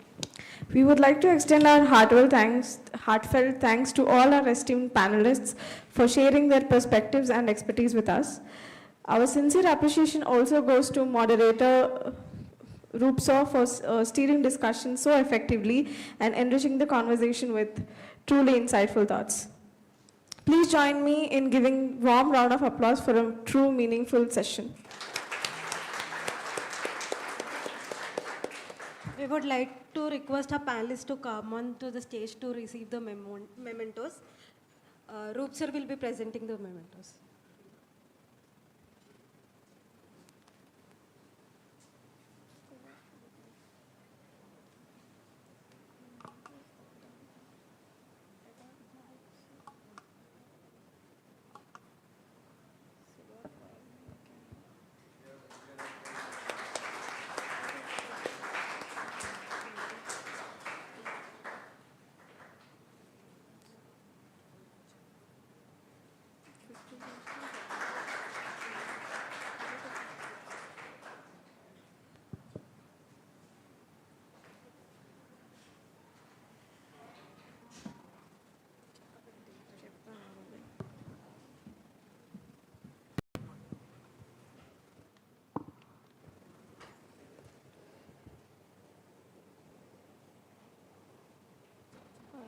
We'll now be having a tea break session for 15 minutes. I request everyone to assemble in seminar hall after 15 minutes. Thank you.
A city where history whispers through its monuments and the future hums in its tech corridors.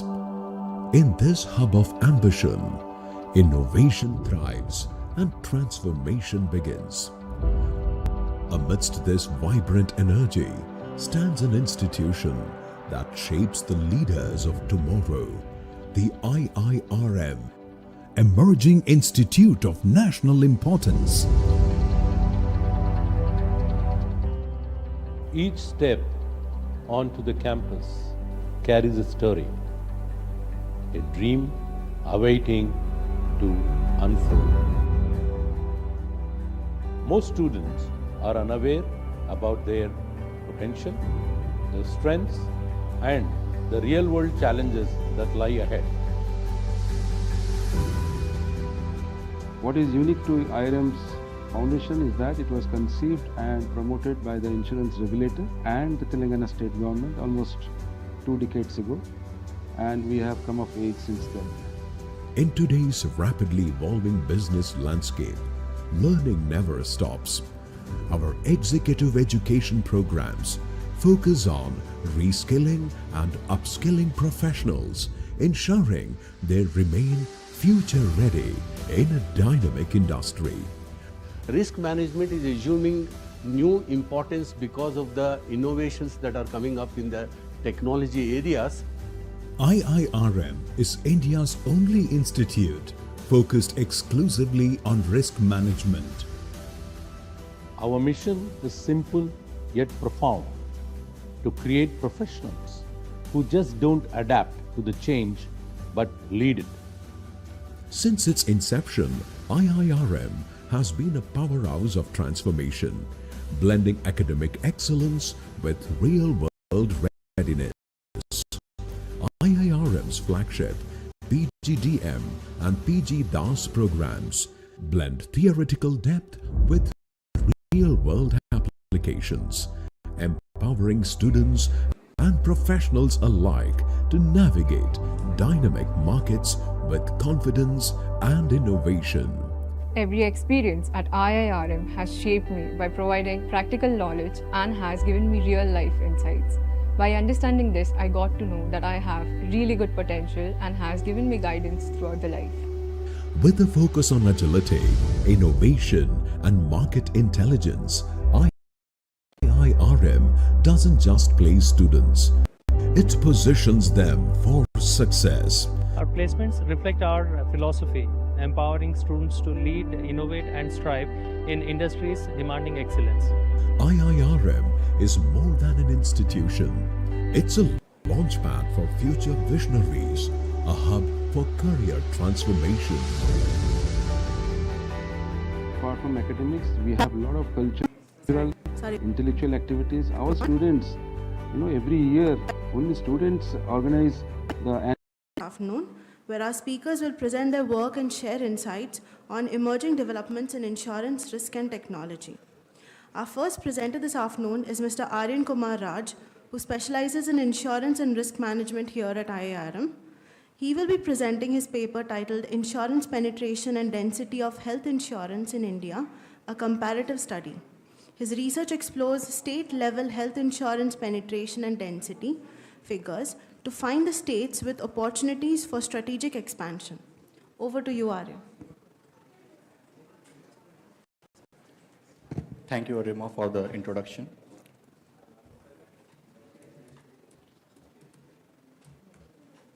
A very good morning to esteemed panel members, dear guests, and my fellow seniors and dear juniors as well. My name is Aryan Kumar Raj, and the title of my presentation is Health Insurance Penetration and Density in India, a Comparative Study. A total of 9 states, a total of 33 states and union territories have been covered over a period of 9 years from 2014-15 to 22-23. The central idea behind this research is that there exists we have observed the national figures for health insurance penetration and density. Do they tell the entire story, or at the state level there exist disparities? So I try to find out the disparities at the state level and finding the reason behind the same.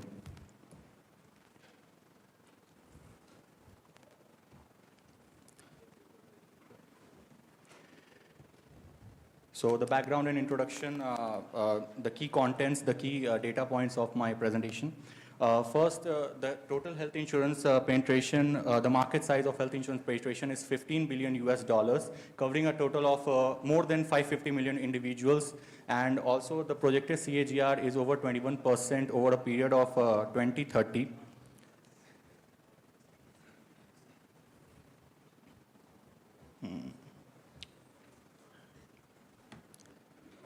But the critical problem here is that we have observed here when health insurance cost is incurred by an individual, out of pocket 60% expenditure they have to pay. This is a huge financial burden for the individuals.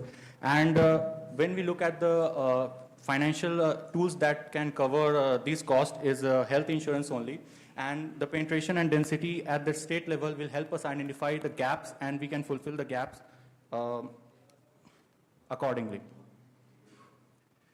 Starting with the research objective, the primary objective being is to conduct a state-level health insurance penetration and density comparison and to find out reason for the same, and also to find out strategic expansion opportunities, which state the insurer can focus on for strategic expansion and which states are already saturated. Secondary objectives being to do state-wise penetration and density comparison, COVID structural impact analysis, and expansion priority score ranking that will help us identify the key states where strategic expansion can be done. Key concepts and metrics that we will be using are insurance penetration and density. The formula used for insurance penetration is state-level health insurance premium divided by state GDP multiplied by 100. And for insurance density, the formula that is used is health insurance premium in US dollars divided by state population. Insurance penetration will help us identify the coverage spread, whereas insurance density will help us identify the coverage depth. The methodology that we have used, the data sources. The first data source is IRDA Handbook of Indian Insurance Statistics for state-level health insurance premium data. Next is Ministry of Statistics and Program Implementation for state-level GSDP data. Next is National Family Health Survey for state-level population data. And Book My Forex data is being used to convert Indian insurance premium into US dollars for density calculation. I have used a seven-step analytical framework to find out the key states in sequence and for other strategic findings from the research. First is CAGR and trend analysis calculation, both for penetration and density for over a period of 9 years. Then volatility analysis has been conducted for both penetration and density over a period of 9 years to find which states are stable and which are volatile. Pearson correlation is being calculated for penetration and density for year-wise, not state-wise. Linear regression is being calculated for state-wise to find out the most stable states from the data set using R-square value. COVID-19 shift analysis is being done so that we can find out the impact of a catastrophic event, pandemic event on the health insurance in the market. Expansion priority composite score is being calculated using the formula assigning weightage to CAGR as 40%, density as 30%, and stability as 30%, so that we can rank all the 33 states on an expansion priority score. Ultimately, a 5-step criteria filter is being used so that we can identify the key states. I'll tell you the criteria filter at that part of the slide. What we can see here is a national trend for penetration and density. The blue line is for penetration and the gray is for density. And orange is for year-on-year penetration growth, and yellow is for year-on-year density growth. Phase 1 is from 2014 to 16, and I believe that's an anomaly, and that has to be ruled out because the year-on-year growth is more than the phase 3 period of COVID impact. Phase 2 is from 2016 to 2020 as observed, and the year-on-year growth for both penetration and density, we can see a surge there. This is because of Ayushman Bharat scheme that has been launched by the government in 2018. Phase 3 is 2020 plus, and we can see a dip in both year-on-year penetration and density growth in the year 2019-20 because of COVID. Density has gone into the negative figures, and as observed, a huge surge is observed in the year 2020 and 2021. The density CAGR as observed in 19.29% and penetration CAGR is 12.84% that exceed by 6 percentage points. That shows existing existing insurance holders are buying more coverage or enhancing their coverage, and new insurance customers are not entering the market. So the insurance company can focus on that aspect, enhancing coverage, enhancing enrollment rather than coverage.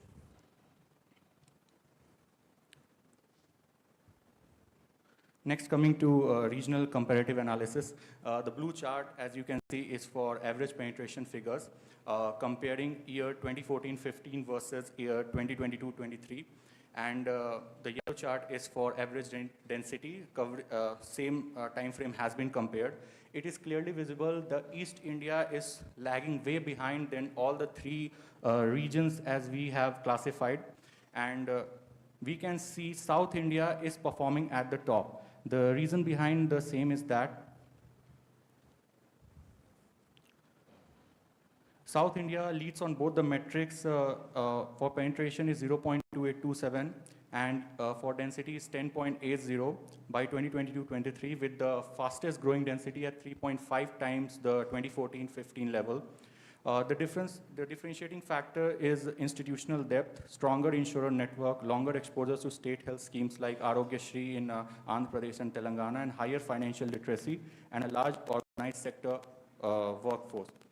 But when we come to East India, it lags way behind, though the penetration and density multipliers are same as per with the industry trends, but it lags way behind in terms of penetration and density. North India and West India, as we can see in the graph, is as per with the South India, but there is a catch because of Delhi and Maharashtra being the outlier in the data set. North India and West India are performing better. In North India, Delhi has an extraordinary USD 32.87 density, an outlier that forces the data upwards, and in West India is Maharashtra, the penetration being 0.7227%, that is forcing the data upwards. So it has to be removed from those data sets if we if we want to identify the states which are lagging behind. Next, moving to COVID-19 structural shift analysis. The infraction point is the year 2018 and 19. Pre-COVID CAGR is being calculated for the year 14-15 to 18-19, and post-COVID CAGR is calculated for 18-19 to 2022-23, taking N value as 4. And shift is calculated at post-CAGR minus pre-CAGR. Three classifications are being made here as accelerated, stable, and decelerated. 12 states has performed better on the penetration front, and 11 states on the density front. Prominent examples being Andhra Pradesh, Assam, Uttar Pradesh, Andhra Pradesh, and Gujarat. Out of the stable states, 4 states are performing better on penetration and 5 on density. The prominent examples being Haryana, Karnataka, and Bihar. And the decelerated states are 17, performing both on penetration and density. Prominent examples being Rajasthan, Nagaland, and Sikkim.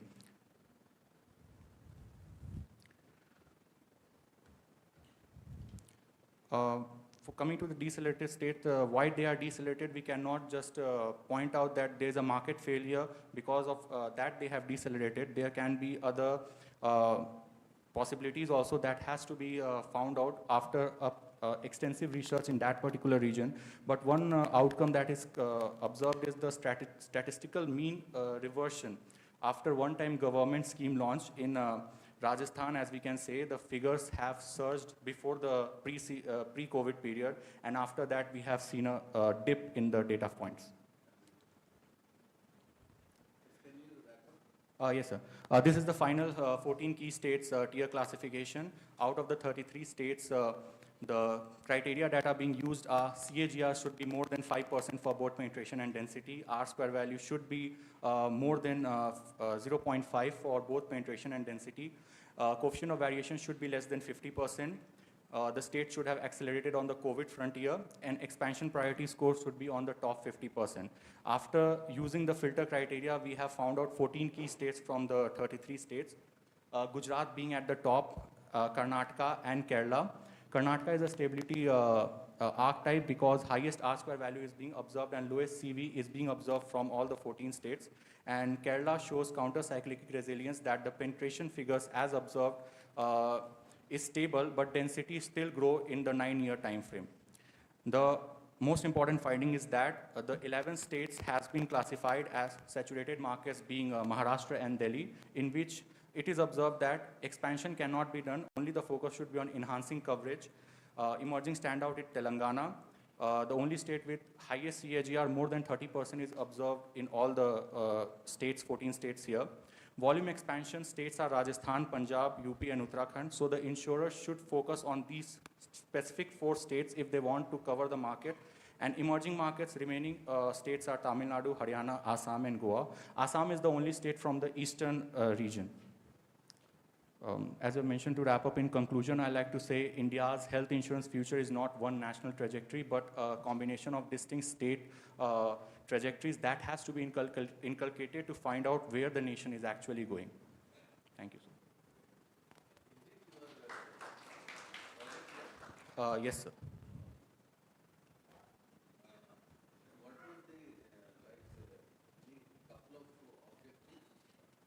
So the primary objective being is to do comparative analysis across different states on both penetration and density figures. And purpose? The purpose is to find out the state level disparities. On the national front, we are finding out that the health insurance is performing better than the motor portfolio, but is it actually happening at the state level? We have observed that East India is lagging way behind, and if we look at the national average figure, 13 states are lagging way behind the national average figure of both penetration and density. Okay. 33 states are there, sir. This is from secondary data, sir. So 33 states are there. 3 union territories has been removed because. No, what are the variables you have taken in this one? Variables for, sir? Penetration and density. Why I'm telling you is that because there's R square is 90%. Which and one, nowadays we see 90% is a big number to get anywhere near the. That's why. What is your total sample size? Because the sample size determines your R square. Okay. So I have to use the Excel. No. That is what total. What is the number of 33 states and union territories are there. I'm not asking that one whether he is taken from, because when we see that there is some kind of analysis is done, I'm asking is what is that variable he has taken for analysis and what is the method he has followed. Okay, sir. Analysis. Ma'am, analysis is also lift off, huh? No, you are taken from somebody else, huh? No, sir. It has been calculated after calculating. No, that's Exactly what he's asking. How did you calculate? The R square figure. R square will get it automatically. Today we have a packages which gives Excel also gives R square for you. That's no, I'm simple thing here. Abhi mera paas, agar I want to assess health perception, I have X1, X2, X3, X4, X5 variables are there. What are the variables you have taken to assess this one? Only on the basis of state you cannot assess, na? Sorry, sir, I can't answer that. Questions? Done? Thank you.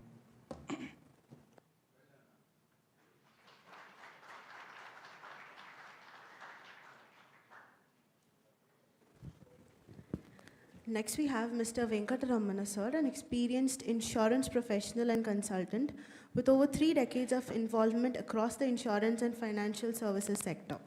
His work spans multiple areas of the industry, including insurance operations, technology implementation, and digital transformation initiatives.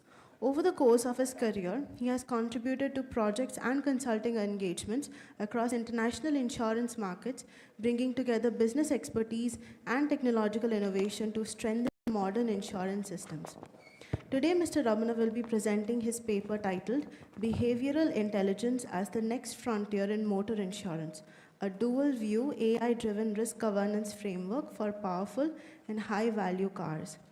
So, over to you.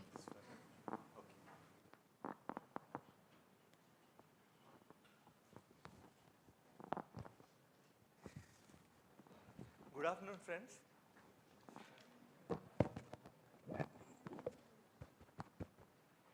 Can you hear me?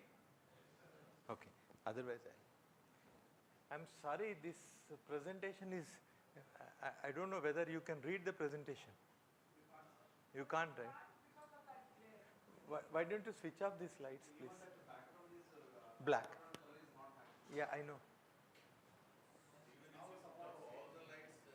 No, it's okay. It's okay because, you know, yeah.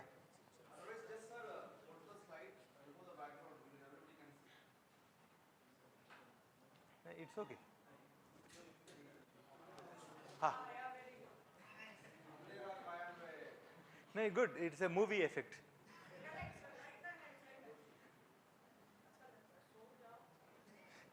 Soja. Okay. So this is a very interesting topic. We use certain artificial intelligence techniques over here. This is a new one actually. Maybe I'll not take more than 10 minutes. Okay, I think I'll be looking from here. So here, first two slides, no issues. First two slides, I'm just going to tell you how exactly, two accidents which involves some, 17-year-old or 30-year-old kind of young drivers, that is one. And second one is very expensive kind of cars. Very, very expensive, Porsche, then, we have Mercedes and all that, very expensive cars. So these are the two real life cases. The first one is, this Porsche car. So this happened where, there was a big,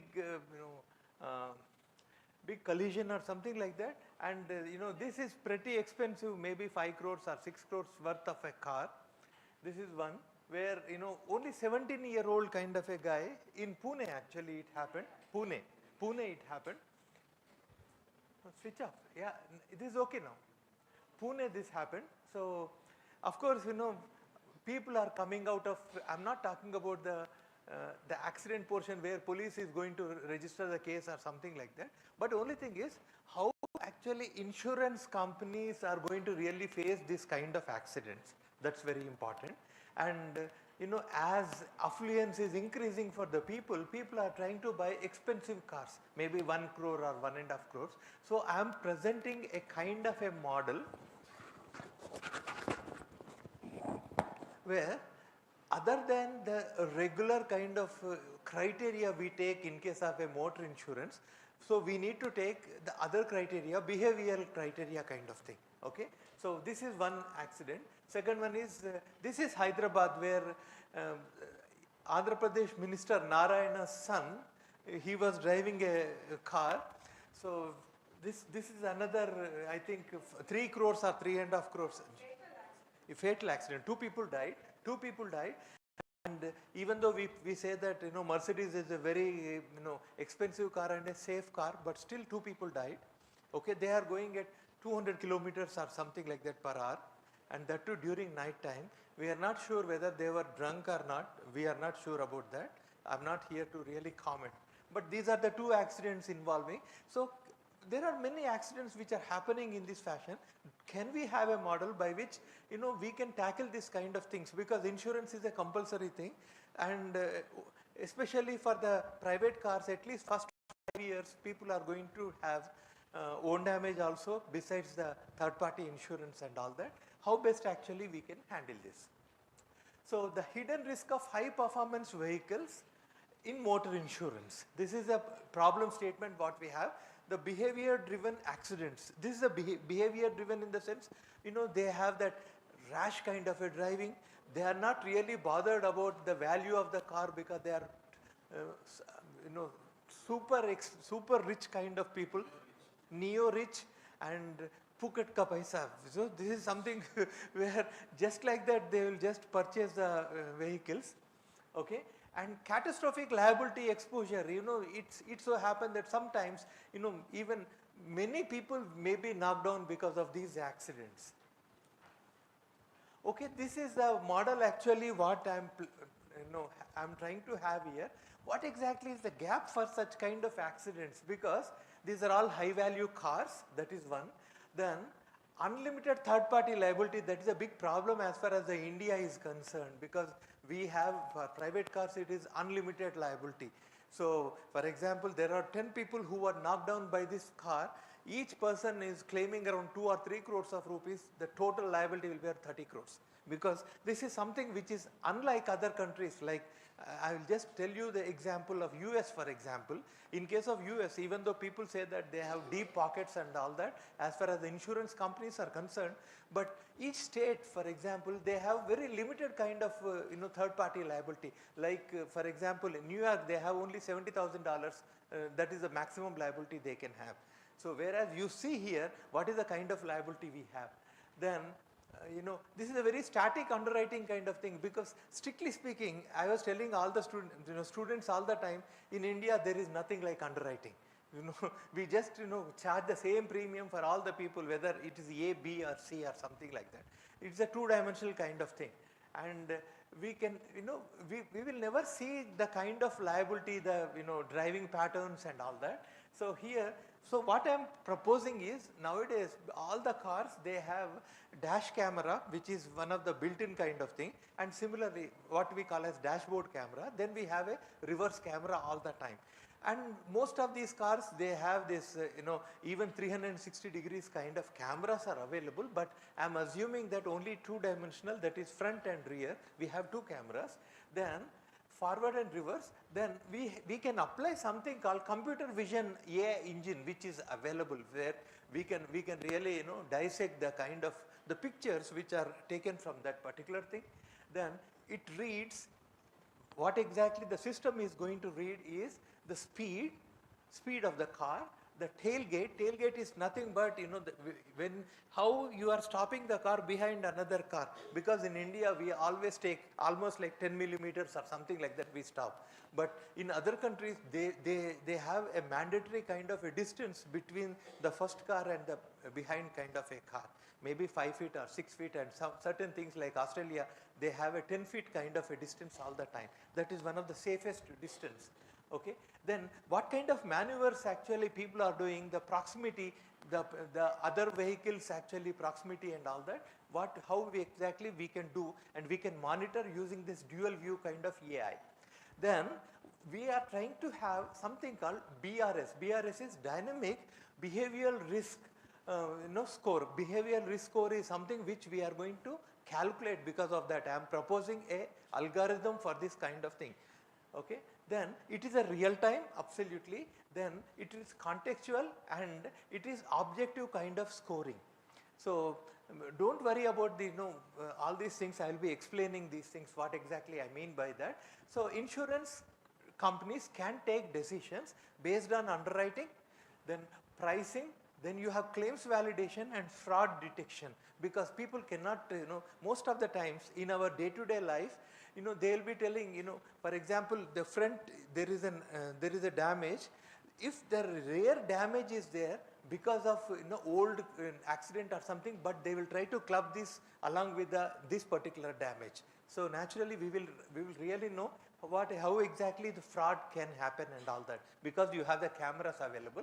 Then what are the outcomes? Actually it is active risk governance. Actually we will have a very active kind of a thing, very dynamic kind of a risk governance. Then we can have safety bonus things, because for example a person try to have some sort of premium.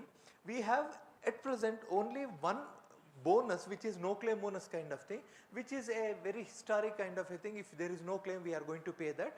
But unfortunately we have one add-on cover for even for bonus also. We can protect the bonus even in spite of accidents and all that. So here we can give some sort of extra bonus for the people in case of the monitoring of these things. Okay. Then NCB, then safer roads. Because of that we have safer roads are going to be there, especially these cars which are very powerful kind of cars, almost like 200, 250, 300 kind of horsepower, where the engines are almost like between 3 liters to 5 liter engines. Okay. And because they will have fantastic momentum actually, and more damage actually which will be done because of these cars. Then of course we have societal benefit kind of a thing. So this is what behavioral intelligence as the next frontier in motor insurance. This is the thing actually what I am trying to propose. So this is the present kind of a scenario. I need not explain you. All static variables we have as far as the premium computation is concerned, purely reactive kind of thing. There is nothing like a proactive kind of thing we are trying to do. Then these are all high value risk kind of vehicles, more than, at least for present, anything I am trying to propose more than 1.5 crores kind of a value. Okay. So we can, because car prices are increasing, many of the page 3 kind of people, they have such kind of cars, and if you see the movie actors or industrialists or contractors or politicians for that matter, they have this kind of cars. So this is something where from the camera vision to insurance decision, I was talking about the camera vision, right? So with camera vision, what exactly we can extract and all that. So on left side, you have two cars, the front view and the back view of the car. So we can happily, make out which car is coming, and in case of dash camera, for example, or the rear view camera, we can really know about such cars and all that. Okay. Then, other factors I'll be explaining you right now. Yes, this is architecture actually what is being proposed.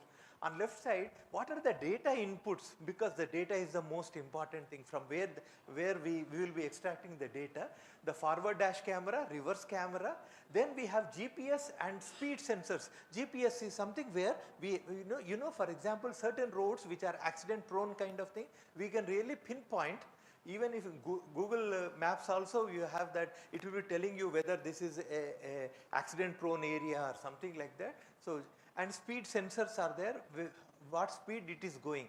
I was telling you, in case of that Narayana's son car accident, that is second case I was showing you, they came to know that it was going at 150 kilometer speed. You know how? Because they have, two pillars of the metro. So, within 1 second, so they calculated that, and we can easily find out what speed it is going. Then we have something called accelerometer is there. Accelerometer is also, from where we can really find out what kind of vibrations, what kind of things, what angle it is going, everything actually we can find out. These are all the data inputs. Then AI model is something where the object detection can be done, like vehicles, pedestrians, okay, lane borders, then even the marking of a particular road also can be easily known. Because if you are going, for example, in Australia, they have a model where you have the borders of the road. Once you cross the border of the road, immediately car will start vibrating kind of thing. You know pretty well whether you are going out of that particular, you are supposed to drive within that particular, border. Okay. So lane borders, then traffic signals, we can easily see whether he is jumping the signal or not. Then spatial intelligence, distance to the vehicle, the back, distance with the vehicle in the back, front. Then reverse obstacles kind of thing, with what kind of obstacles which are coming. Then behavioral event detection, something like whether it is aggressive kind of things, sometimes sudden braking, screechings and all that. Then you have unsafe following and sudden braking kind of thing. Then you have reverse hazards events. Sometimes, in Hyderabad, actually I can tell you, during night time, late night time, if there is a red signal, we stop it immediately, other fellow will come and hit us, because we are not supposed to stop during night time at red signals. That's what, Hyderabad is there. Okay. So with that, we are going to calculate the output is the BRS score, which is used for underwriting, claims analysis and driver coaching and all that. So I'll go a little fast now. Okay. So this is something what we were talking about, front end, AI processing layer. The middle one is very important, which computer vision analytics can be done. With all these things, you have a IoT kind of a device which will be monitoring, because every car will have a built-in computer, which is the heart of every modern car is there. Over and above that, this particular device is going to sit and it will be calculating all these things. Like all the inputs will be given to that. Computer vision analytics, speed and proximity monitoring, then you have aggressive maneuver detection, then hazard zone recognition, then contextual situational awareness and all that. AI is going to process all these things and it will be giving the results for us. So either it can be stored on the computer in the car, or we can on a real time basis, insurance company's server can it can communicate with that particular server. This is something like this. I think if you guys should understand this, for every plane, for example, which is flying in this country or in this world, I can say, you have certain websites are there, something like flightradar24.com, for example. Each and every plane will be monitored, including a small time helicopter or anything. How it is doing? Because each and everything, they have a transponder which will be which will be talking to the satellite. From there, these servers are going to get information. So we can, because these are all very expensive kind of thing, and nowadays this is not a very expensive. So naturally, we can have all these data which on a real time basis we can we can store that information with the insurance company. Okay. Now, actually, this is on the left side. I have given the algorithm actually. In this algorithm, what I have proposed is, what are the weights actually we should take for each and every kind of attribute. Something like speed exposure is 25%, which is responsible for accidents. Then you have aggressive acceleration, which is around 20%. Then tailgating around 20%. Then pedestrian proximity is 20%. All your third party claims emanate because of those things. Then you have reverse maneuvers is around 15%. This is something which I have assumed actually, which based on the experience we can go on changing. I try to simplify this algorithm in this fashion. Then we calculated the BRS. The BRS usually, I have given the better BRS, like 80 to 100 is something which is a very good kind of a BRS, risk scores. So what usually actuarial thing will be something where we calculate the premium what actuary gives, and in case, for example, the BRS, the risk score is better, we can give 20% or 10% discount, or sometimes we can give 10% loading in case it is not a very advisable kind of a risk score. Okay. So either we can give discounts to those guys, so that is a enticing kind of for them to have a better driving and all that. Okay. And in turn, insurance company will be saving a lot of money. So actually, because you have in case of claims construction, because you have the camera inputs all the time, they will be useful for accident reconstruction. Okay, how the accident happened and all that. Then the liability estimation we can, because most of the third party liabilities there is fraud, and for example, in case of Andhra Pradesh, we have certain cases where even the third party liability goes up to 400% loss ratio kind of thing. How the things are happening? Because people are trying to make up actually. There is a lot of fraud which happens over there. We can really prevent that kind of fraud here. Then you may be wondering, is it only for expensive cars? No, it can be even for the trucks also. We can have such kind of model where you have, nowadays you have all these 32-wheel trucks and all that, where you have very expensive cargo in containers, it will be going. We can have similar kind of model for that. And yeah, I think I have already covered this. Okay. So in case of claims transformation, what are the things? Fraud detection we can do, liability determination we can do, moral hazard mitigation also can be done, because even the moral hazard is something which is a prominent, which is a precursor to frauds. Okay. Then ULV video evidence will be there all the time. Okay. Now, what are the advantages? At least 20%, okay, crash reduction may happen, because you are trying to entice that person by giving some discounts and all that on a real time basis. Then he will be little more careful, because the premiums are quite high for such kind of expensive cars. Okay. Then 40% premium reduction will happen. Then we'll go on increasing the risk score kind of thing, so that we will get a better discount and all that. Then because third party liability is infinity kind of a thing, third party liability better priced and managed kind of thing which will happen. Okay. So it has lot of actuarial value. Then even in case of reinsurance also, we can negotiate for a better reinsurance treaties, or maybe facultative kind of thing we can do better. Okay. Then for society and safety, of course, they are very important. After all, we are trying to save human life by having some sort of tweaking of the behavior of the people. Okay, implementation, how we can do, usually we always start with a pilot or a proof of concept kind of thing, POC kind of thing. Only after, seeing that it's really working, then we'll go for a commercial rollout and all that. So it can be for private cars, it can come up to even commercial vehicles as well. Okay, so these are the key. I think already I have discussed about the takeaways and conclusion and all that. And any questions you can, because usually this is around half-hour kind of a thing, at least, talking, whereas, we have little time here. So I think I went very fast.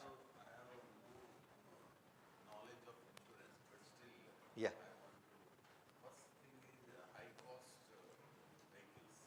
Cars. So we can always have some cutoff. Okay. Like, 2 crores and above, 3 crores. Now the income levels are going up. So that is keeping them as one pocket. Okay. Of the insurance. That is the problem. Why don't you talk over mic? Everybody can. Yeah, so that is one class of cars what you are talking about. Second thing, can we not have something like a black box which is built into the system so that all whatever data you are talking about will get stored over there, and it can be seen after the incident is over, and the parameters which you have given, there is no provision of failure of the car's mechanism. Okay. Technical failures. Okay. Like jamming or something like that, means which is not by the driver, but because of extraneous circumstances. For that, benefit of doubt has to be given.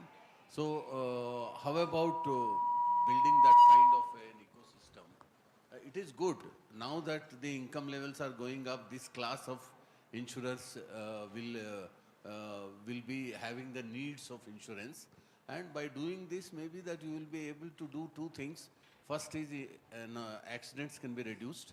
Number 2, some kind of a premium can be reduced, because if the claims are monitored properly.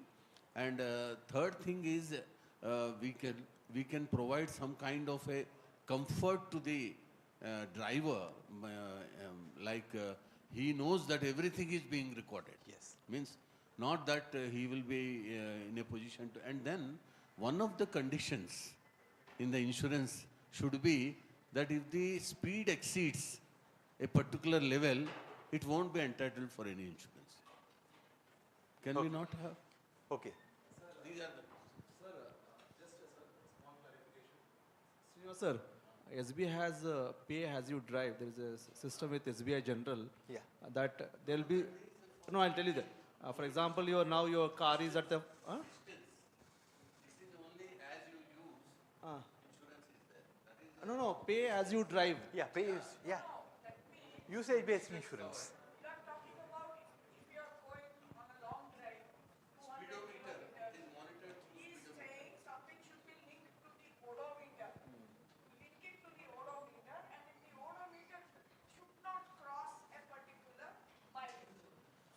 Some of the companies that is already installed in some of the companies.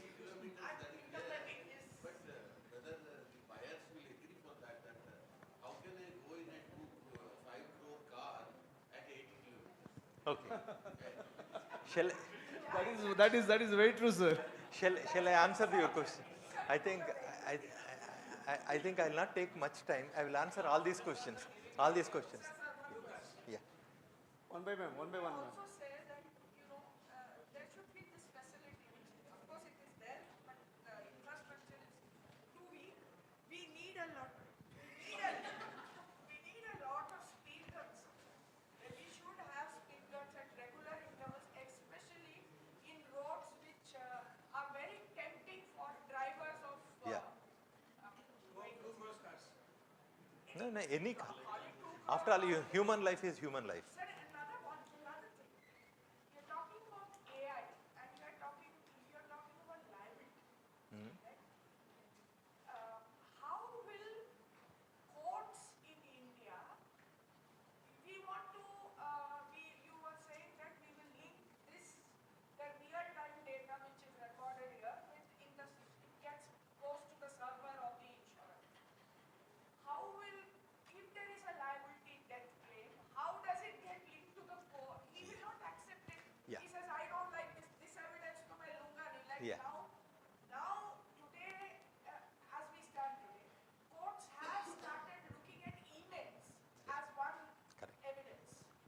Absolutely. Otherwise, they were not looking at it. Sir, हमारा It all depends on the judge. It all depends on the judge. SCB will not listen. Yeah. Okay. How does this get linked? Yeah. Okay. I will answer this question. Any other question? I will club all these things. Yeah. In Sir, 2 my minutes. simple question, sir. Yeah. When there is a lot of already the samples are running in the market, and how does your work is totally different from their work? Yeah. Very good. Shall I start from here? See, first come, first served. Sir, first come, first served. Okay. So you are talking about the black box. So it can be called as black box and anything. Black box is in-premise kind of a thing where you store the data, and periodically you have to take it to the insurance company. They will download all the information or something. But what I am proposing is something which is a real-time kind of a data all the time. So that it will be going to the server of the insurance company, and they will be. It is totally because if you do it after 2 months. Within this time, whatever is the behavior or something, what corrective actions I am really taking, right? So if it is on a real-time basis, I can take some sort of corrective actions about, once he is into this particular program. But to start with, the biggest problem for this kind of model I am telling you, which is not possible at this point of time, all these things are wishful thinking kind of a thing sometimes, yes, because data security and the privacy of the people, because that guy will be totally monitored all the time where exactly this guy is going. For example, he is doing some nonsense work which he is not telling at home, for example, or something else. They can find out so easily. Nowadays, spouses, they have spies on each other. I am not joking, seriously. We have private detectives and all that doing only this kind of work. So naturally, this is the best way you can get all the information about your spouse or anything. So it may not be possible at this point of time, because you have this Data Security Act is there, where we have to take each and everything, we have to take approval of the client. Each and everything as per the Data Security Act. For example, I'm trying to record his speed, I am trying to record his GPS, I am trying to record all these things. Each and everything he has to give a written consent that I am going to give this data or something like that. The only enticing kind of thing for that guy is reduction in the premium. For example, instead of maybe 2 lakh rupees, it will be 1.5 lakhs or something like that. So we can really find out that. And second thing is, we are going to have a different kind of a formula should be there for calculation of the premium. Because if it is a Maruti car with 45,000 and you have a Porsche car with 5 crores of rupees, you should not have the similar kind of algorithm. It should be different as far as the premium competition is concerned. I think they have to do that. And coming to what are the other questions?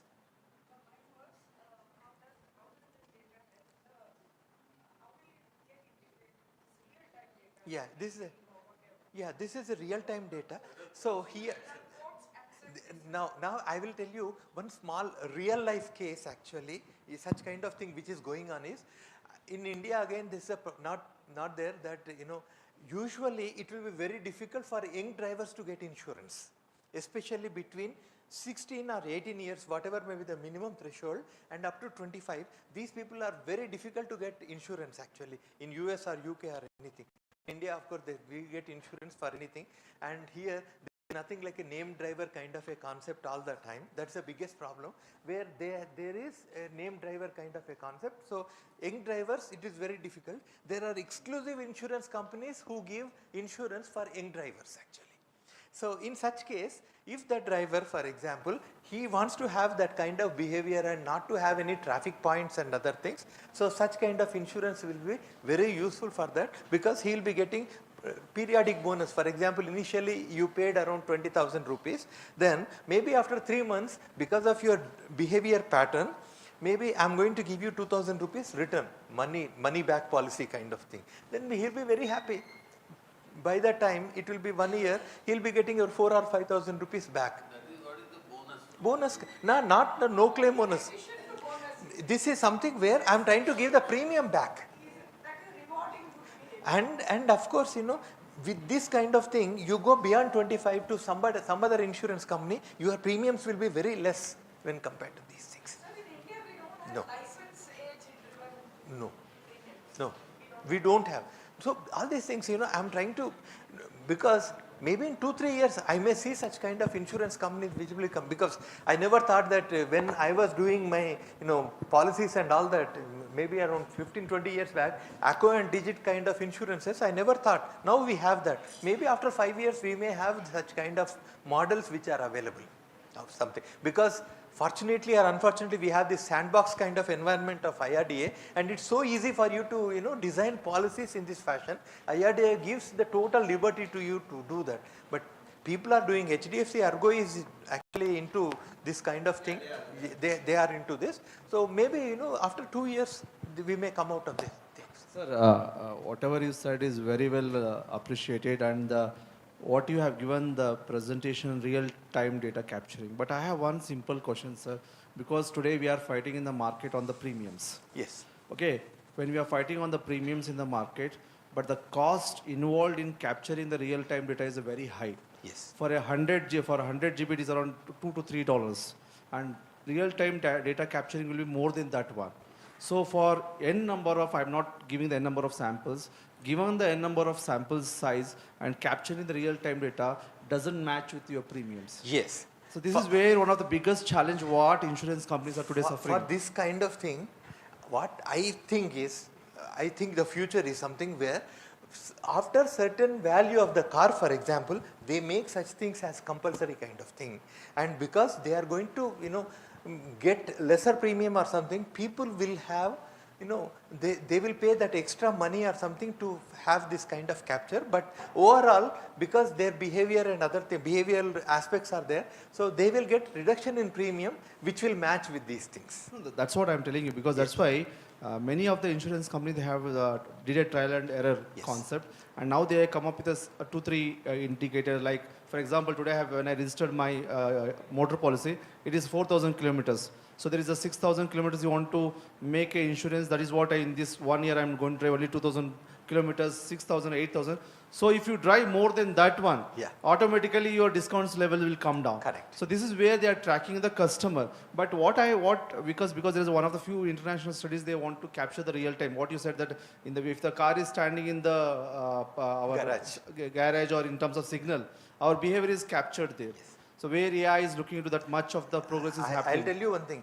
There are two aspects actually which are not there at present in India, but very soon actually we are going to have. One is, for example, all your banking transactions, we have something called Srinivas Rao garu, credit scores and all that, which we will be looking at, CIBIL and all that.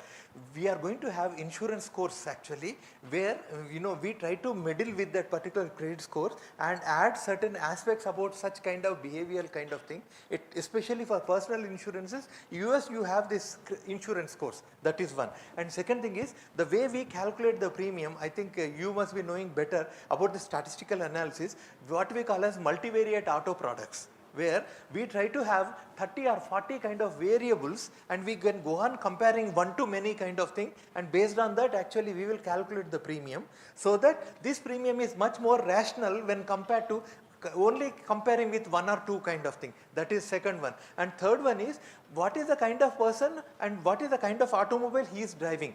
I will give you a small example. For example, you have a sports coupe which goes a very fast kind of a thing, sports coupes, and you have a sedan kind of a car, and you have a husband and wife who are driving this particular cars. If husband is going to drive sedan and wife is going to drive this sports coupe, the premium is much higher when compared to husband driving the sports coupe and wife driving the sedan. Gender discrimination, sir, not accepted.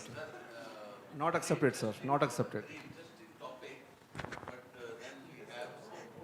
I'm sorry. I'm sorry. No, not only that. Soumya madam's field actually I'm trying to go.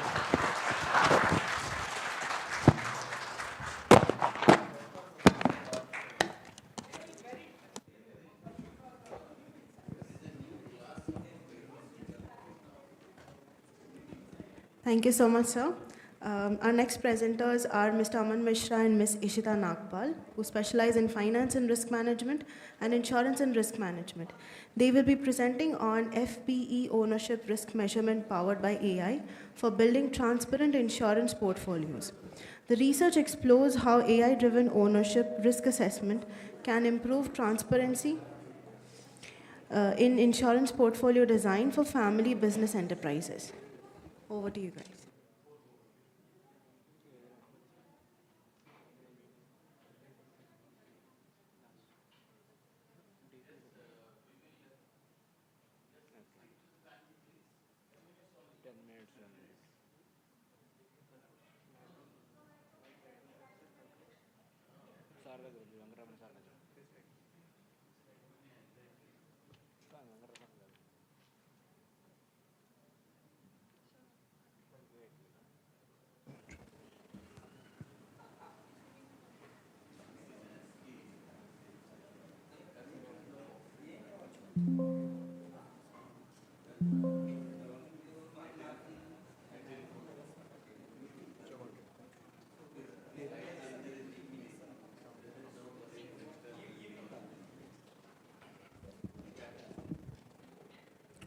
Good morning, respected chair and participants.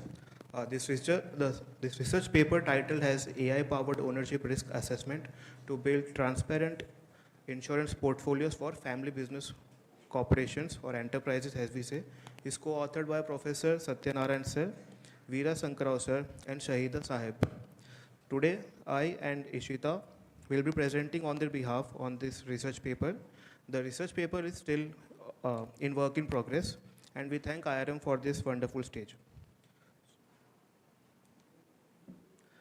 Coming to the introduction, why we are focusing on family business enterprises, because FPEs constitutes of around 70 to 90% of our global GDP, which is a really big part, as they are also the highest job providers in our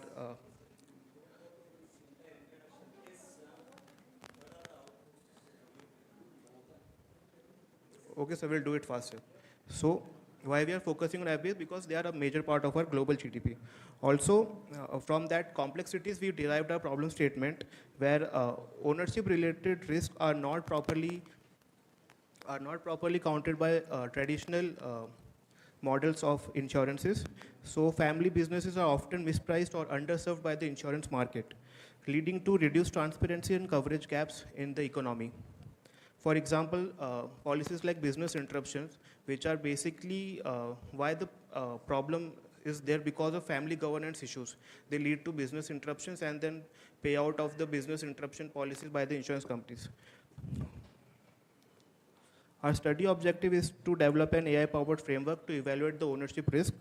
Our second objective is to, from the literature and the research reports have been developed, and industry practices, we get our variables. We have derived around 8 variables that we'll be seeing later. And our third objective is to analyze the impact that it is having on family business portfolios that they have. Coming to the model that we have used, the research model, where we have taken 8 variables out of the literature that we have reviewed.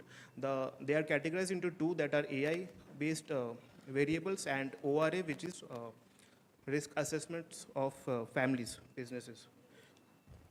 So this, we can see the variables here. There are 8 variables that are categorized into AI1, AI2, which gives us the innovation adoption and how digitally the enterprises are ready to adopt the technology.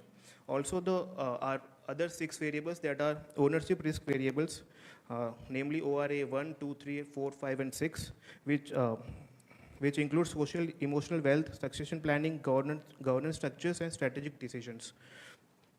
Also, these 8, we have used these 8 variables and done multiple regression models tested on them to get that how the dependent variables that are TIP 1, 2, and 3, which are transparent insurance portfolios, are affected by these 8 variables. These TIP 1, 2, and 3 consist of standardized policy disclosures, governance, transparency, and ESG disclosures.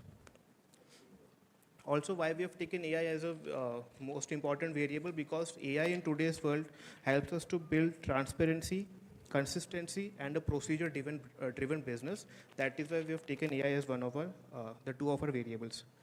If we see, if we try to incorporate some examples, like we have gone through Satyam scams where a $1.5 billion scam was involved.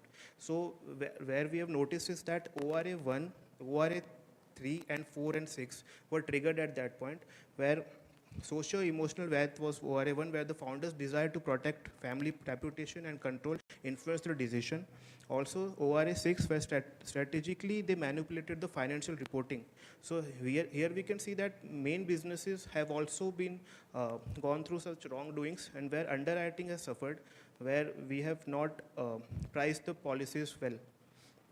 Also, there's another example like the Amrapali real estate fraud, where 37,000 units were not completed, and then government promoted another real estate agents, and then they completed it, where ORA 5, ORA 6 and ORA 4, where family governance was the issue, and that related to accounting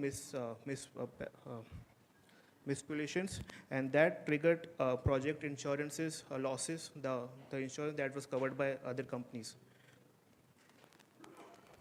Coming to literature review, from where we have reviewed and contributed to the research further, like Elling and Lehman and Economy shows that AI improves risk assessment and operational efficiency, and where our study contributes that AI applications towards conceptual ownership, risk assessment and insurance-based client dashboards.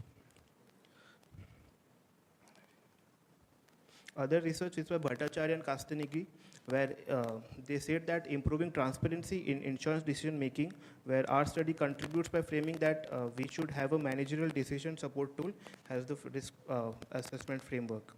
Studies by Koster on explainable AI, where highlights the importance of interpretability in financial systems. Accordingly, our framework integrates explainable AI, which is also known as XAI principles, to enhance transparency in ownership risk assessment. And finally, the research by Perumal, which stresses the ethical use of AI decision making. In line with this, our study emphasizes on transparent ownership sensitive data. And next would be continued by Ishita, where we will see the regression results and the case study.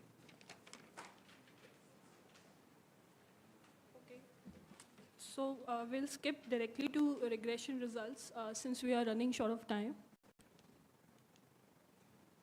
Yeah. So the results indicate that several variables, in particular innovation adaptation, succession planning, and family governance mechanisms show positive coefficients and significant p-values. From a model evaluation perspective, the adjusted R-squared value of approximately 0.16 indicates moderate explanatory power, while the Durbin-Watson statistic close to 2 confirms the absence of autocorrelation in residuals. Additionally, the relative low AIC value indicates a satisfactory model fit. So to complement the statistical analysis, the study also includes case studies of selected family enterprises. The first case is of Nityam Oils, an edible trading and packaging company based in Andhra Pradesh. The firm employs around 27 staff members with an investment of about 2.5 crores and an annual turnover of roughly 5 crores. Its distribution network extends across retail markets, hotel chains, and regional distributors. From a technological perspective, the firm has adopted an AI-enabled ERP system to streamline operations and improve business performance. The ownership structure demonstrates several features associated with low ownership risk. For instance, the founder has clearly defined succession plan involving his 2 sons. Family roles and responsibilities are well documented, and strategic planning follows a defined mission and long-term vision. In conclusion, the study finds that AI-powered ownership risk assessment has a positive significant influence on building transparent insurance portfolios for family business enterprises. The results suggest that factors such as technology adoption, governance structures, and significant influence in shaping how insurers evaluate risk and communicate policy coverage. However, the findings should be interpreted with caution. The study is based on a limited sample of firms located in a specific industrial region in Andhra Pradesh, and therefore the results cannot be generalized across all family enterprises. Despite this limitation, the study provides practical implications for insurers, business owners, and policymakers by demonstrating how ownership risk variables can be systematically mapped into insurance portfolio design. Thank you.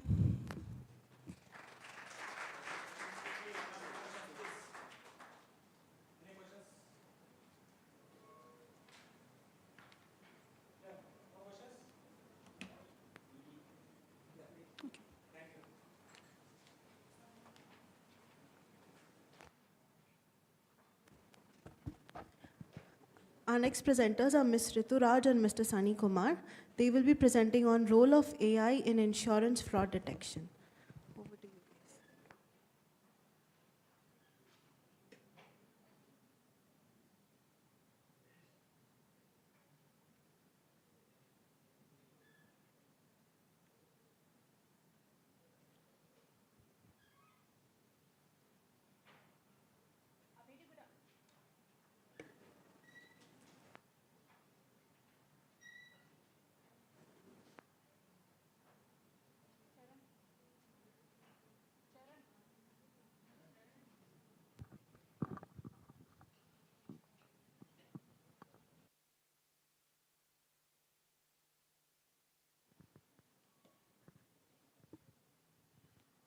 A very good afternoon, everyone. I am Ritu with my teammate Sunny, and today we are going to talk about role of artificial intelligence in insurance fraud detection.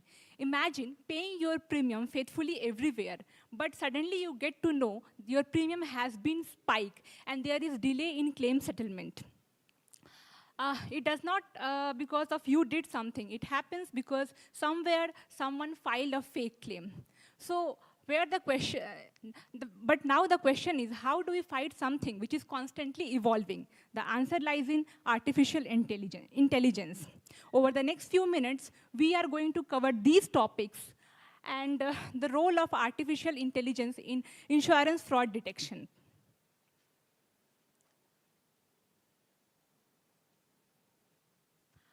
So what is insurance fraud? Insurance fraud is a deliberate deception against insurer for financial gain. It can be external as well as internal. External fraud, for example, creating fake scenarios or staging accident. While internal fraud originates within the people, because of people within the system. For example, agent issuing a fake policy document or employee embezzling policyholder fund. Insurance fraud violates the basic principle of insurance, which is utmost good faith. Globally, 74.7 billion losses were reported in life insurance business, 36.3 billion in health insurance, 45 billion in property and casualty, and 34 billion in workman compensation. These data are taken from industry report, academic journals, and white papers. All belong to the year 2023.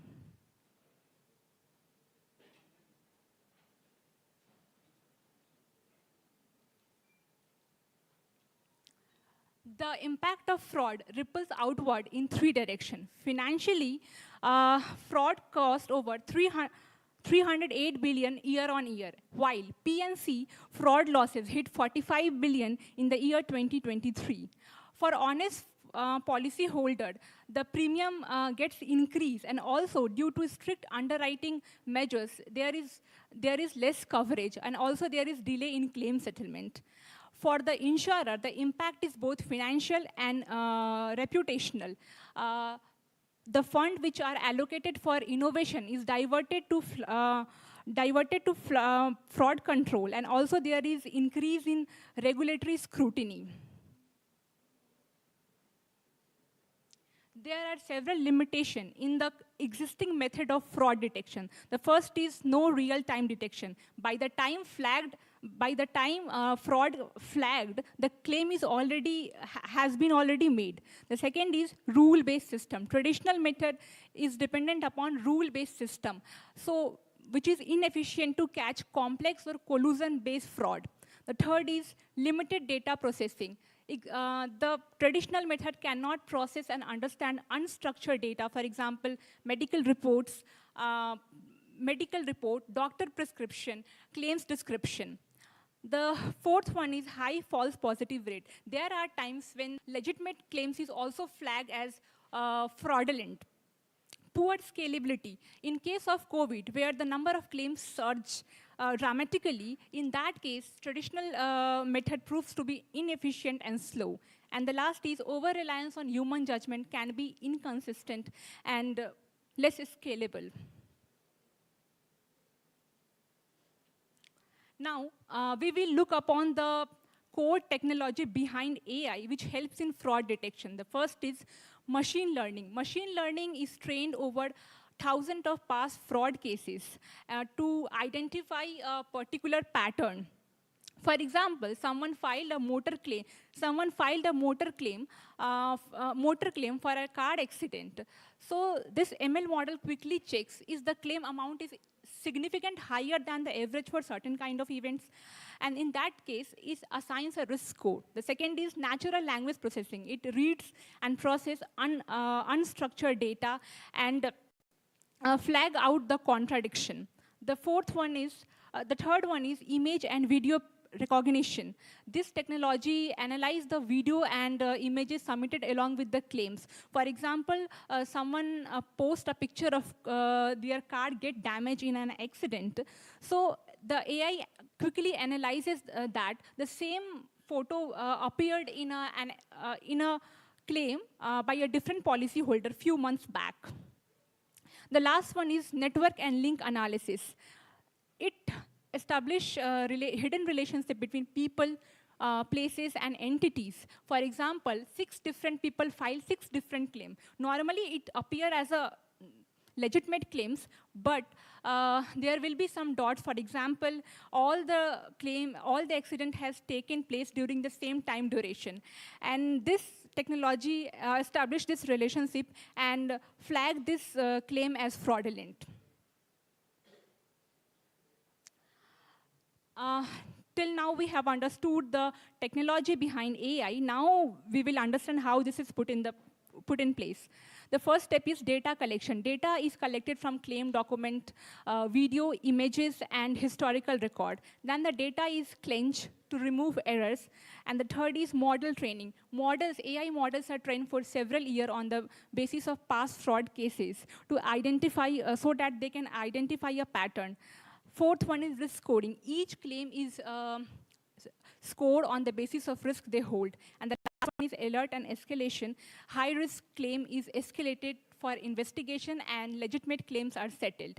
And the table shows the comparison between traditional method and AI-based method. Next, my teammate will continue. Thank you, Ritu. Now we will discuss about the case study of AXA Group. AXA, which is a very big company, which is operating in 50+ countries around the world and handling millions of claims. So before AI implementation, they were facing a lot of challenges, like there were too many claims they were handling manually, and the old software which they were using was wrongly giving genuine claim as fraudulent claims. And they also used to find out claims which were fraudulent after they paying the claims. And fraud investigators used to have a lot of pending cases. After implementing AI, they scanned millions of claims and spotted unusual patterns. They give a risk score to each and every claim, and they mapped connections between fraud gangs, and they also analyzed photos and images of car damages, and which resulted in 12 millions in fraudulent claims. And it also The claim process also become faster. Real customers got satisfied because of real-time better experiences. And next. The AI comes with a lot of challenges also, like poor data quality. If we feed poor data, then the AI will not give accurate results, and it also comes with model performances.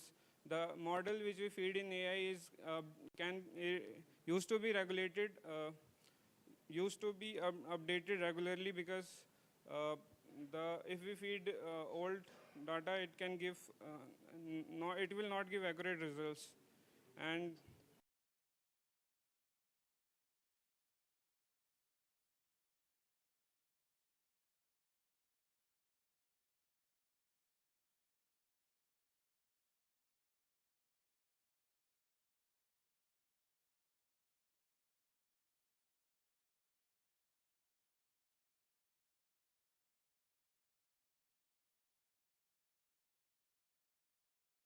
implementation by insurance fraud is a massive and growing problem, which is costing a lot of money to insurance companies. Traditional methods are very outdated and very slow. So insurance who adopt AI faster will have better operational performances and competitiveness in the market. Thank you.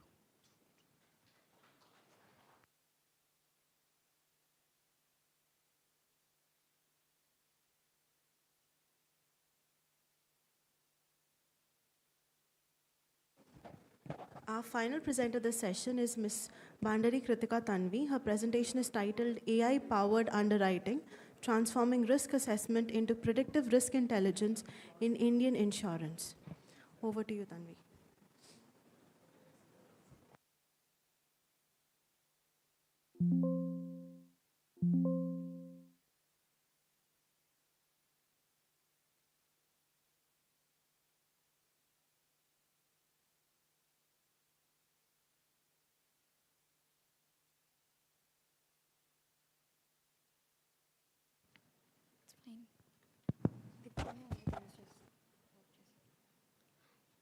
Very good afternoon to the panel members and everyone who are present here. Today I'm here to give a presentation on the title called AI-Powered Underwriting, Transforming the Risk Assessment to the Predictive Risk Intelligence in the Indian Insurance Market. So I'm not going to take too much of time over here. I will be winding up very soon. So background of the study, the first one. So role of AI in modern underwriting. Underwriting, we all know that it is a fundamental process in the insurance, which is going to be taking the selection of the risk as well as the premium pricing. So the first important thing, we need to understand what exactly the traditional underwriting means, and then we will be knowing what exactly the AI applications in the modern underwriting is all about. In the traditional way, we do have the manual evaluation of the risk assessment, and now we will be integrating the AI and machine learning as well as natural language processing in order to move on with the modern underwriting. So here we do have the data sources of AI underwriting, which is going to be the medical data, behavioral data, telematics in the coming in order with the motor insurance, etc. So these are the research objectives, how exactly this has been transformed from the traditional means to the modern, and what are the challenges which we are going to be facing in the AI implication towards the underwriting process. So there are the regulatory as well as ethical challenges which we will be facing, and also a black box which has been there. We do have a kind of confusion between the inputs as well as outputs, and how exactly the internal process is going to be there in processing of algorithm biases. So this is the evolution of the insurance underwriting. As we know that there is a large historical data as well as the claims data. The data sets cannot be explored, as well as we cannot understand the exact meaning of the data set by using this traditional models. So there is a requirement of the AI implication over there. And we do need a clear understanding about what exactly the explainable AI is all about, because as we do have a kind of differences and challenges in understanding the input and output which we will be giving through the algorithms using the AI models, there is a need for the explainable AI. So this has been explained by using this evaluation of insurance underwriting of the slide. Artificial intelligence in insurance, as I have already highlighted all these points in the initial presentation. And there is a numerical data which I have just explored that 60% of the algorithm bias is being there in automated decision making, and also the 70% of the global insurers are still facing a challenge in the regulatory as well as the ethical issues while using the data. And this is a predictive analytics in the risk assessment. I would give a clear differentiation between what is a predictive analytics and predictive risk intelligence is all about. Predictive risk intelligence is about application of the predictive analytics along with the data sets as well as the AI. So it is a broader term as compared with the predictive analytics. So if I wanted to give a clear explanation about predictive analytics, it is about analyzing the historical data and knowing what exactly the future potential losses and the risk which we will be facing by using the data which has been established already. And the AI applications in the underwriting. So we do have the predictive risk scoring, automated decision engines, natural language processing.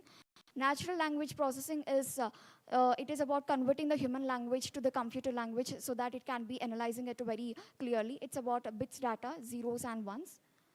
Challenges and regulatory issues. So there is a data privacy issues which will be facing on application of the AI into this underwriting process, because there is a DPDP Act 2023 which needs to be integrated, even though shading of the data online is a kind of challenging issue which we'll be facing. That is one of the things which has been already highlighted in it.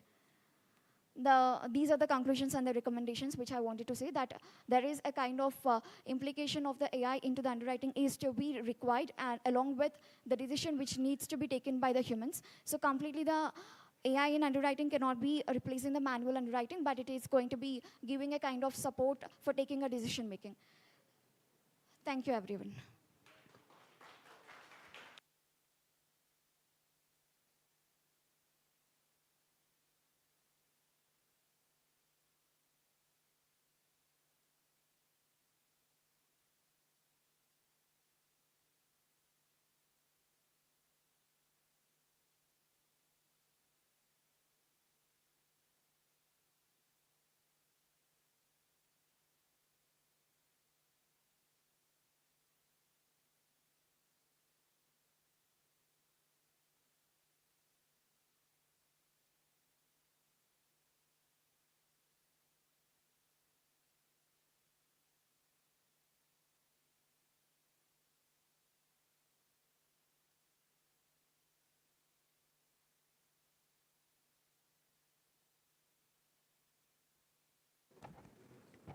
I request Srinivas Rao sir to please come up on stage for the valedictory and closing ceremony.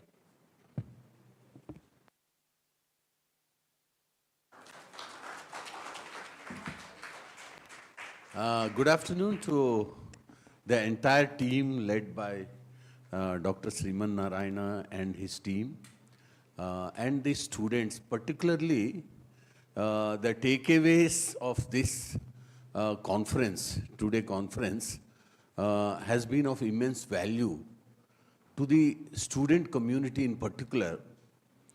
My submission and request to all of you, please don't leave the thoughts here. Whatever notings, learnings in the panel discussion, the takeaways, the discussions and the information that has come, please try to document it and see that it at least comes to your use to enhance your repository of knowledge.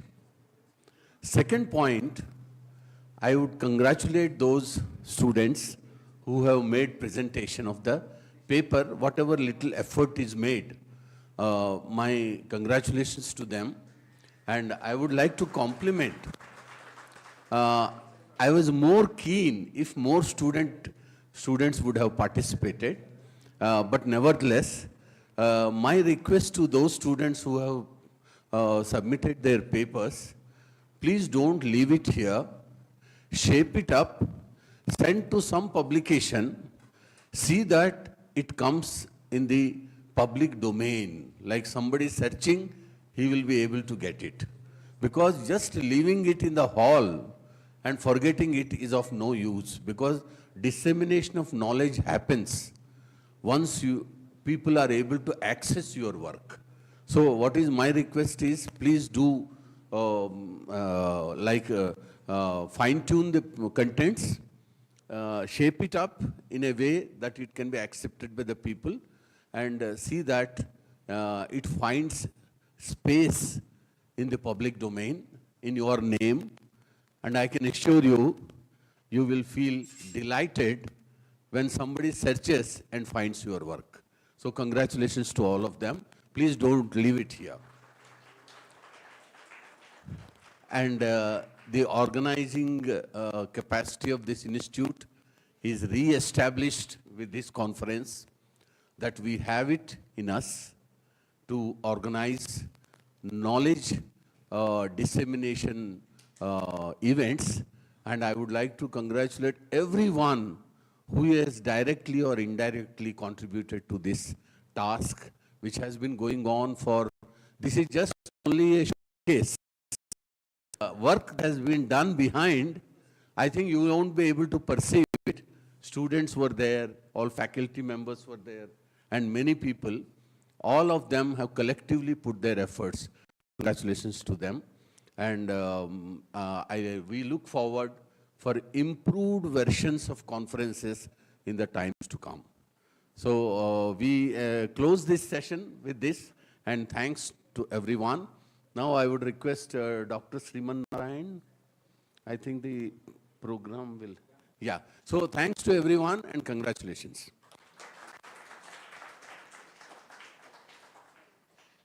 Thank you, sir, for your insightful remarks.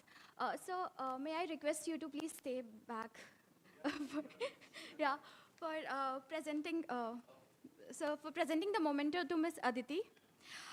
Ms. Aditi Singh, the Asia Regional Coordinator at the Microinsurance Network and a research scholar at the University of Hyderabad, for her invaluable support in connecting with resource persons for this conclave.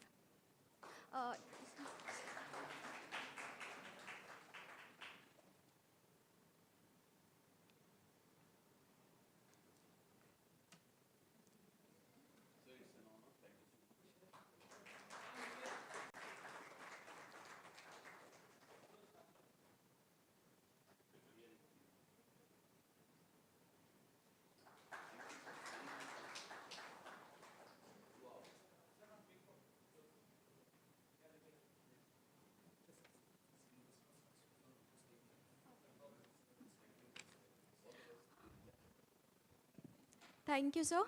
So please, now we'll move on to the certificate ceremony. Please stay back.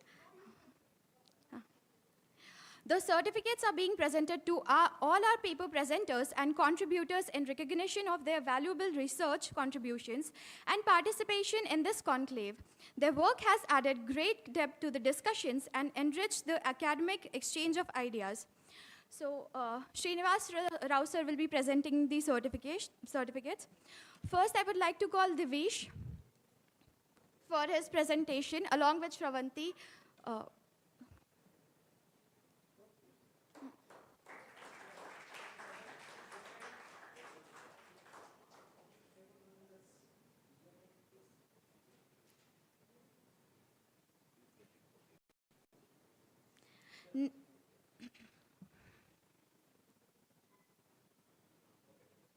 Next up is Aman Mishra and Ishita Nagpal.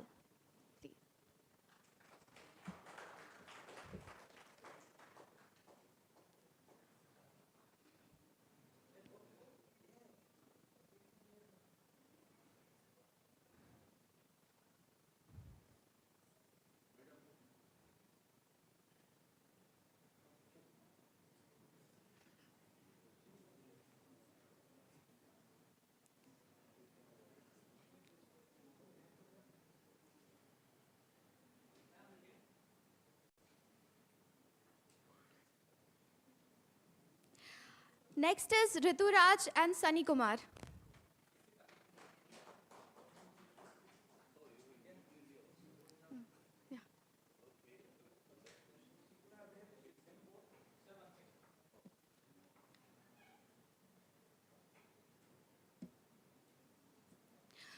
Rituraj and Sunny Kumar.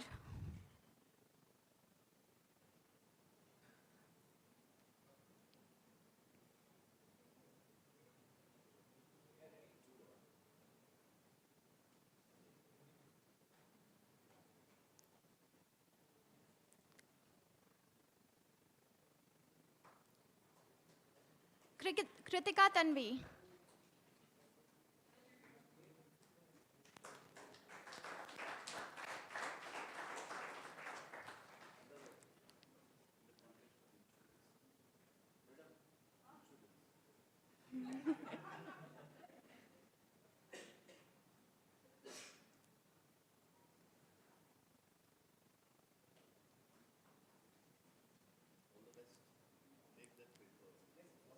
Rahul Kumar and E. Harshita.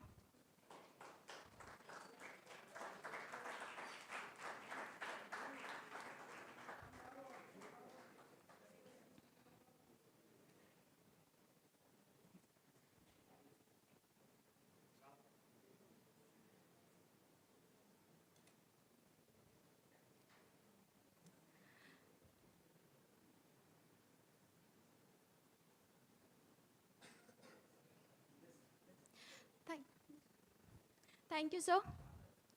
Adarsh. Next is for his paper contribution, Adarsh Kumar.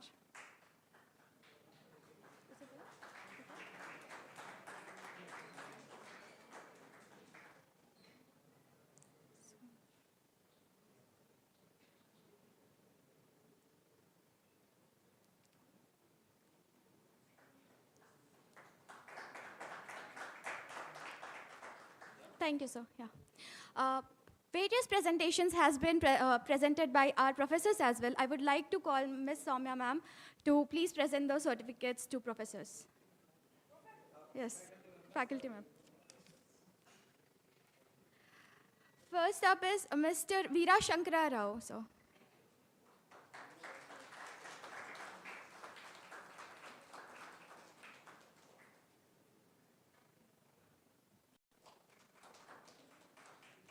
Dr. Srinivas Rao, sir.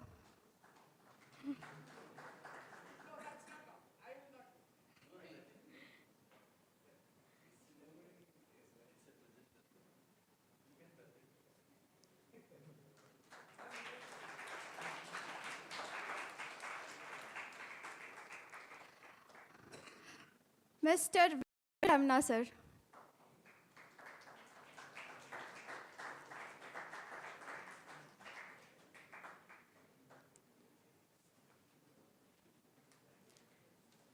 For his paper contribution, Dr. Satyanarayana, sir. Certificate.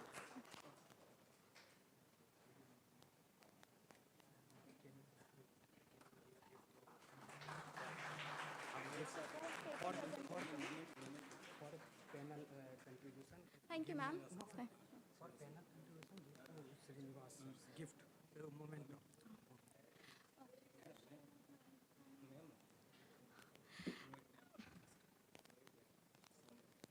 So, ma'am, I would also like to invite you again for presenting the moment. So, ma'am, I would like to invite you to present a memento to Srinivas Rao sir for his panel discussion yesterday, being a moderator in yesterday's discussion.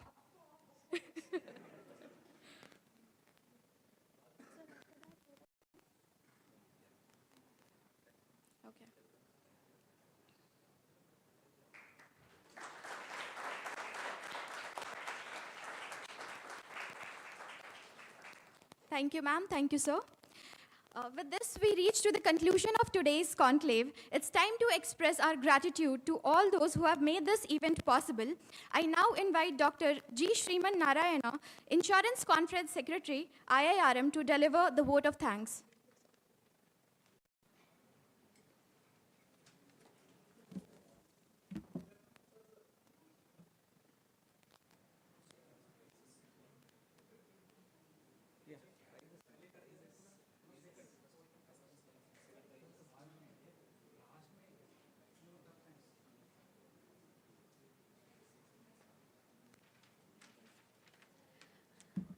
I'm so sorry for this.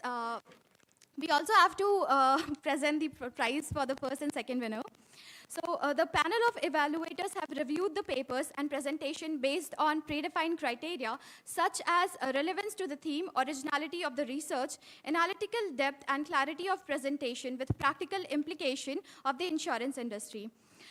These papers demonstrated strong research orientation, clarity of idea, and significant contribution to understanding emerging trends and challenges in the insurance sector with regards to emerging AI. So the second best art paper presentation award goes to Veera Shankara Rao, so doctoral scholar from School of Management Studies, VIT, AP, and Shahida Sahib.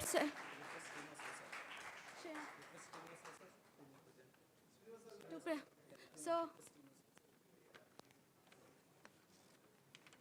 please present the certificate. Yeah.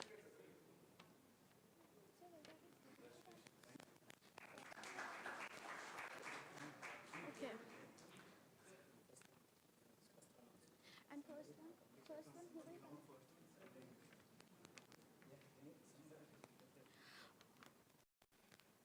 First one who will take? Okay. So the first prize for paper presentation will the first prize for paper presentation goes to Ms. Ishita Bhatt, student, Dr. Diksha Chandawat, assistant professor, and Dr. Ankita Srivastav, assistant professor from School of Management Studies, National Forensic Sciences University, Gandhinagar, Gujarat, by presenting the paper on exploring role of AI in insurance transformation, evidence from consumer use of AI embedded advisory. Since it has been an online paper presentation, on behalf, Aman will take the certificate for this.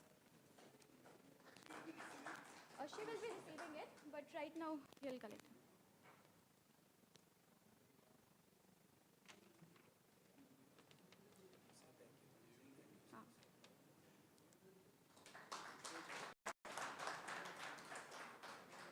Thank you, sir.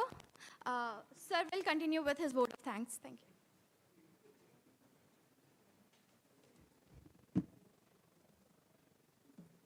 Yeah, good afternoon to everyone. As the conference secretary, it's my privilege to propose the vote of thanks at the conclusion of the 2 days Insurance Conference 2025 on leveraging InsurTech and AI insurance transformation. First and foremost, I express my sincere gratitude to our management for providing us with the wonderful opportunity to conduct the Insurance Conference 2025 and for their continuous support and organizing successfully conducting this conference. I extend my heartfelt thanks to our staff and faculty members of IIRM for their valuable guidance, encouragement, and cooperation throughout the event. I am very much thankful to the paper presenters from academia, industry, and research scholars for making the event more meaningful and enriching the inline with the insurance conference theme. I also express my sincere thanks to all the distinguished guests who were present both online and offline for making the event more meaningful and enriching and sharing their expert thoughts insights during the conference. My special thanks to moderators of the panel members discussions, Dr. Roop Kumar sir and Dr. Srinivasa Rao sir, whose thoughtful moderation made the distinguished discussions highly meaningful and brought valuable insights into the developments happening in the current insurance industry. We hope that the discussions and conclusions made during these 2 days will continue to inspire collaboration, innovation, and progress in the insurance sector. I would also like to place on record our special thanks to Swissre for their generous sponsorship and continuous support for this conference. My sincere appreciation goes to the IT team, administration staff, canteen staff, and housekeeping staff for their dedicated efforts and ensuring that all arrangements were carried out smoothly and efficiently. My special thanks to Ms. Atidi, Microinsurance, for her support in helping us connect with resource persons, which significantly contributed to making the event a grand success. A very special word of appreciation goes to our students and the students' committees, whose enthusiasm, teamwork, and tireless efforts helped to organize this event meaningfully and made the Insurance Conference 2025 a grand success. Last but not least, on behalf of the organizing committee, I thank everyone who contributed directly and indirectly to the success of this event. Thank you all. Thank you.